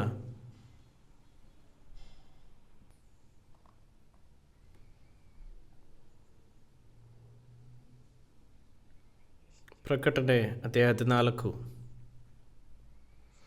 9ನೇ ವಾಕ್ಯ. ಅವನ ಹಿಂದೆ ಮೂರನೆಯವನಾದ ಒಬ್ಬ ದೇವದೂತನು ಬಂತು. ಯಾವನಾದರೂ ಮೊದಲನೆಯ ಮೃಗಕ್ಕೂ ಅದರ ವಿಗ್ರಹಕ್ಕೂ ನಮಸ್ಕಾರ ಮಾಡಿ ತನ್ನ ಹಣೆಯ ಮೇಲಾಗಲಿ ಕೈಯ ಮೇಲಾಗಲಿ ಗುರುತು ಹಾಕಿಸಿಕೊಂಡರೆ ಅವನು ಸಹ ದೇವರ ಕೋಪವೆಂಬ ಪಾತ್ರೆಯಲ್ಲಿ ಏನು ಬೆರೆಸದೆ ಹಾಕಿದ ದೇವರ ರೌದ್ರವೆಂಬ ದ್ರಾಕ್ಷರಸವನ್ನು ಕುಡಿಯುವನು. ಪರಿಶುದ್ಧ ದೇವದೂತರ ಮುಂದೆಯೂ ಯಜ್ಞದ ಕುರಿಯಾದಾತನ ಮುಂದೆಯೂ ಬೆಂಕಿಯಿಂದಲೂ ಗಂಧಕದಿಂದಲೂ ಯಾತನೆ ಪಡುವನು. ಅಂಥವರ ಯಾತನೆಯ ಹೊಗೆಯು ಯುಗಯುಗಾಂತರಗಳಲ್ಲಿ ಏರುತ್ತಾ ಹೋಗುತ್ತದೆ. ಮೃಗಕ್ಕೆ ಮತ್ತು ಅದರ ವಿಗ್ರಹಕ್ಕೂ ನಮಸ್ಕಾರ ಮಾಡುವವರು ಅದರ ಹೆಸರನ್ನು ಸೂಚಿಸುವ ಗುರುತನ್ನು ಹಾಕಿಸಿಕೊಂಡವರೆಲ್ಲರೂ ಹಗಲಿರಲು ಉಪಶಮನವಿಲ್ಲದೆ ಯಾತನೆ ಪಡುವರು ಎಂದು ಮಹಾಶಬ್ದದಿಂದ ಹೇಳಿದನು. ಇದೇನು ಹೇಳುತ್ತದೆ? ಹಣೆಯ ಮೇಲಾಗಲಿ ಅದನ್ನ ಕೈಯ ಮೇಲೆ ಆಗಲಿ ಗುರುತು ಪಡೆದಿರುವಂಥ ಪ್ರತಿಯೊಬ್ಬರು ಅವರೆಲ್ಲ ನರಕಕ್ಕೆ ಹೋಗಬೇಕು. ಎಲ್ಲರೂ ನರಕದಲ್ಲಿ ಬೀಳುತ್ತಾರೆ. ಅದು ಯಾಕೆಂದರೆ ನಿಮ್ಮ ಹಣೆಯ ಮೇಲೆ ಆಗಲಿ ನಿಮ್ಮ ಕೈಯಲ್ಲಿ ಆಗಲಿ ಈ ಗುರುತನ್ನು ಪಡೆದಿದ್ದರೆ ನೀವು 666ನ ಅವರಾಗಿದೆ ಎಂಬುದಾಗಿ ಸೂಚಿಸುತ್ತದೆ. 666 ಅಂದರೆ ಆಂಟಿಕ್ರೈಸ್ಟ್ ಆಗಿದೆ, ಕ್ರಿಸ್ತ ವಿರೋಧಿಯಾಗಿದ್ದಾನೆ. ಅವನು ಸೈತಾನ ಸಂತಾನ. ಯೇಸು ಈ ಜಗತ್ತಿಗೆ ಮಾನವ ರೂಪದಲ್ಲಿ ಬಂದ ದೇವರ ಮಗನಾಗಿರುವಂತೆಯೇ ಆಂಟಿಕ್ರೈಸ್ಟು ಮಾನವ ರೂಪದಲ್ಲಿ ಬರುವಂಥ ಸೈತಾನನಾಗಿದ್ದಾನೆ. ಇದರಿಂದಲೇ ಅವರು ಪರಸ್ಪರ ವಿರೋಧದಲ್ಲಿದ್ದಾರೆ. ಹಾಗಾಗಿ ಈ ಗುರುತು ಪಡೆದವರು ಆತನಿಗೆ ಸೇರುತ್ತಾರೆ. ಅಲ್ಲದೆ ನೀವು ಗುರುತು ಪಡೆಯದಿದ್ದರೆ ನೀವು ಬದುಕಲು ಸಾಧ್ಯವಾಗುವುದಿಲ್ಲ. ಹಾಗಾದರೆ ಭೂಮಿಯ ಮೇಲೆ ಒಬ್ಬ ವ್ಯಕ್ತಿಯು ಇದರ ಬಗ್ಗೆ ಏನು ಮಾಡಬಹುದು? ನೀವು ಗುರುತು ಪಡೆಯದಿದ್ದರೆ ನೀವು ಬದುಕಲು ಸಾಧ್ಯವಿಲ್ಲ. ಅದಕ್ಕಾಗಿಯೇ ಬೈಬಲ್ ಹೇಳುತ್ತದೆ, ಈ ಪ್ರವಾದನೆಯ ಮಾತುಗಳನ್ನು ಗಟ್ಟಿಯಾಗಿ ಓದುವವನು ಧನ್ಯನು ಮತ್ತು ಅದನ್ನು ಕೇಳುವವರು ಧನ್ಯರು. ಈ ಬಗ್ಗೆ ತಿಳಿಯದೆ ನೀವು ಇಲ್ಲಿಯವರೆಗೂ ನಿಮ್ಮ ಜೀವನವನ್ನು ನಡೆಸಿದಿರಲ್ಲವೇ? ಈ ಸತ್ಯವನ್ನು ಅರಿಯುವುದೇ ಇಲ್ಲಿ ಬುದ್ಧಿವಂತಿಕೆಯೆಂದು ವಿವರಿಸಲಾಗುತ್ತದೆ. 18ನೇ ವಾಕ್ಯವನ್ನು ನೋಡಿ, 13:18. ಇದರಲ್ಲಿ ಜ್ಞಾನವು ಅಡಕವಾಗಿದೆ. ಬುದ್ಧಿವಂತನು ಆ ಮೃಗದ ಅಂಕೆಯನ್ನು ಎಣಿಸಲಿ. ಅದು ಒಬ್ಬ ಮನುಷ್ಯನನ್ನು ಸೂಚಿಸುವ ಅಂಕೆಯಾಗಿದೆ. ಅದರ ಅಂಕೆಯು 666. ಈ ಸತ್ಯವನ್ನು ತಿಳ್ಕೊಳ್ಳುವುದು ಬುದ್ಧಿವಂತಿಕೆ. ಆದ್ದರಿಂದ ಈಗ ನೀವು ಈ ಗುರುತು ಪಡೆಯದೆ ಬದುಕುವ ಮಾರ್ಗವನ್ನು ಕಂಡುಕೊಳ್ಳಬೇಕಾಗಿದೆ.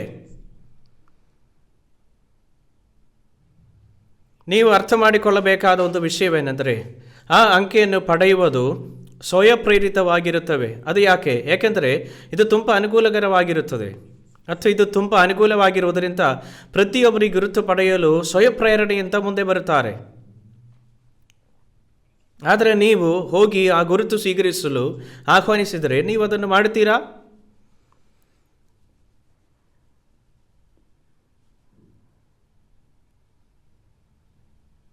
ಹೀಗಿರುವಾಗ ಗುರುತು ಸಿಗದೆ ಬದುಕಲು ಆಗದಿದ್ದರೆ ಏನು ಮಾಡುವುದು? ಈ ಸಮಸ್ಯೆಯನ್ನು ಪರಿಹರಿಸುವ ಮಾರ್ಗವು ಬೈಬಲ್ನಲ್ಲಿ ಕಂಡುಬರುವುದರಿಂದ ಈ ಪದಗಳನ್ನು ಇಲ್ಲಿ ಬರೆಯಲಾಗಿದೆ.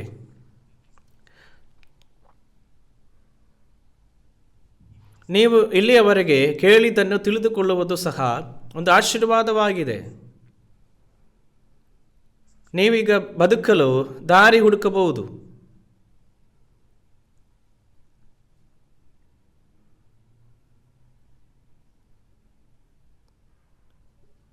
ನಾವು ವಾಸಿಸುತ್ತಿರುವ ಈ ಜಗತ್ತಿನಲ್ಲಿ ನೀವು ಹೊರಗೆ ಹೋದಾಗ ಬಿಡುವಿಲ್ಲದ ಬೀದಿಗಳಲ್ಲಿ ನೀವು ನೋಡುವ ಎಲ್ಲ ಮಿನುಗುವ ಸಮಾನ ಚಿಹ್ನೆಗಳು ಇವೆ.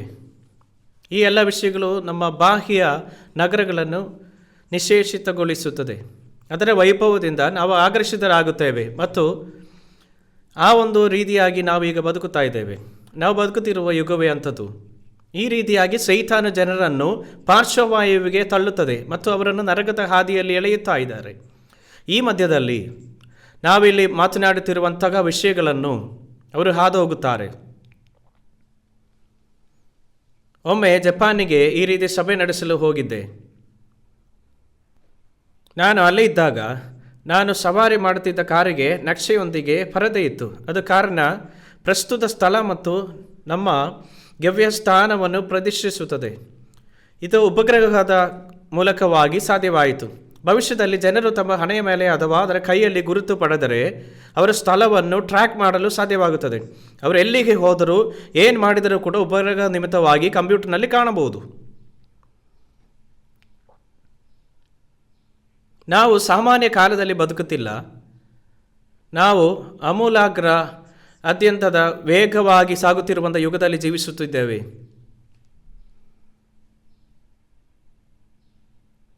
ಆದ್ದರಿಂದ ಇಡೀ ಪ್ರಪಂಚಾದ್ಯಂತ ಆಂಟಿಕ್ರೈಸ್ಟ್ನ ಶಕ್ತಿಯಿಂದ ಪ್ರಪಂಚದ ಆಡಳಿತಗಾರನು ಕಂಪ್ಯೂಟರ್ಗಳ ಮೂಲಕ ಪ್ರತಿಯೊಬ್ಬರ ಚಳವಳಿಕೆಯನ್ನು ಪತ್ತೆ ಹಚ್ಚಲು ಸಾಧ್ಯವಾಗುತ್ತದೆ ಮತ್ತು ಹಣೆಯ ಮೇಲೆ ಆಗಲಿ ಕೈಯ ಮೇಲೆ ಆಗಲಿ ಪ್ರತಿಯೊಬ್ಬರು ಒಪ್ಪಿಕೊಳ್ಳಲು ನಿರ್ಬಂಧವನ್ನು ಹೊಂದುತ್ತಾರೆ. ಈ ರೀತಿಯಾಗಿ ಅವನು ಜಗತ್ತನ್ನು ನಿಯಂತ್ರಿಸುತ್ತಾನೆ. ಪರಿಣಾಮವಾಗಿ ಏನೆಂದರೆ ಜನರು ಇದನ್ನು ಸಹಿಸಲು ಸಾಧ್ಯವಾಗುವುದಿಲ್ಲ. ಯುದ್ಧವು ಮುರಿಯುತ್ತದೆ. ನಾವು ಪ್ರಕಟಣೆ ಅಧ್ಯಾಯ 16ಕ್ಕೆ ತಿರುಗೋಣ. 16ನೇ ಅಧ್ಯಾಯ 12ನೇ ವಾಕ್ಯ.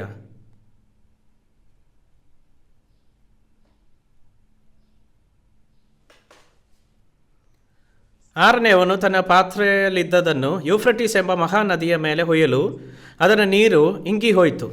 ಇದರಿಂದ ಮೂಡನ ದಿಕ್ಕಿನಿಂದ ಬರುವ ರಾಜರಿಗೆ ಮಾರ್ಗವು ಸಿದ್ಧವಾಯಿತು ಮತ್ತು ಘಟ್ಟಸರ್ಪ, ಮೃಗ, ಸುಳ್ಳು ಪ್ರವಾದಿ ಇದರ ಬಾಯೊಳಗಿಂದ ಕಪ್ಪಳೆಯಿಂದ 3 ಅಶುದ್ಧಾತ್ಮಗಳು ಬರುವುದನ್ನು ಕಂಡೆನು.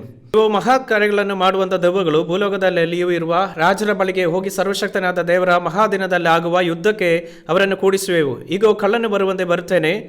ತಾನು ನಿರ್ವಾಣನಾಗಿ ತಿರುಗಾಡಿ ಅವಮಾನಕ್ಕೆ ಗುರಿಯಾದೇನೆಂದು ಎಚ್ಚರವಾಗಿದ್ದು ತನ್ನ ವಸ್ತ್ರಗಳನ್ನು ಕಾಪಾಡಿಕೊಳ್ಳುವವನು ಧನ್ಯನು. ಆ ದೆವ್ವಗಳು ಭೂರಾಜರನ್ನು ಇಬ್ರಿಯ ಭಾಷೆಯಲ್ಲಿ ಹರ್ಮಗದೋನ್ ಎಂದು ಹೆಸರುಳ್ಳ ಸ್ಥಳಕ್ಕೆ ಕೂಡಿಸಿದವು. ಹರ್ಮಗದೋನ್ ಯುದ್ಧವು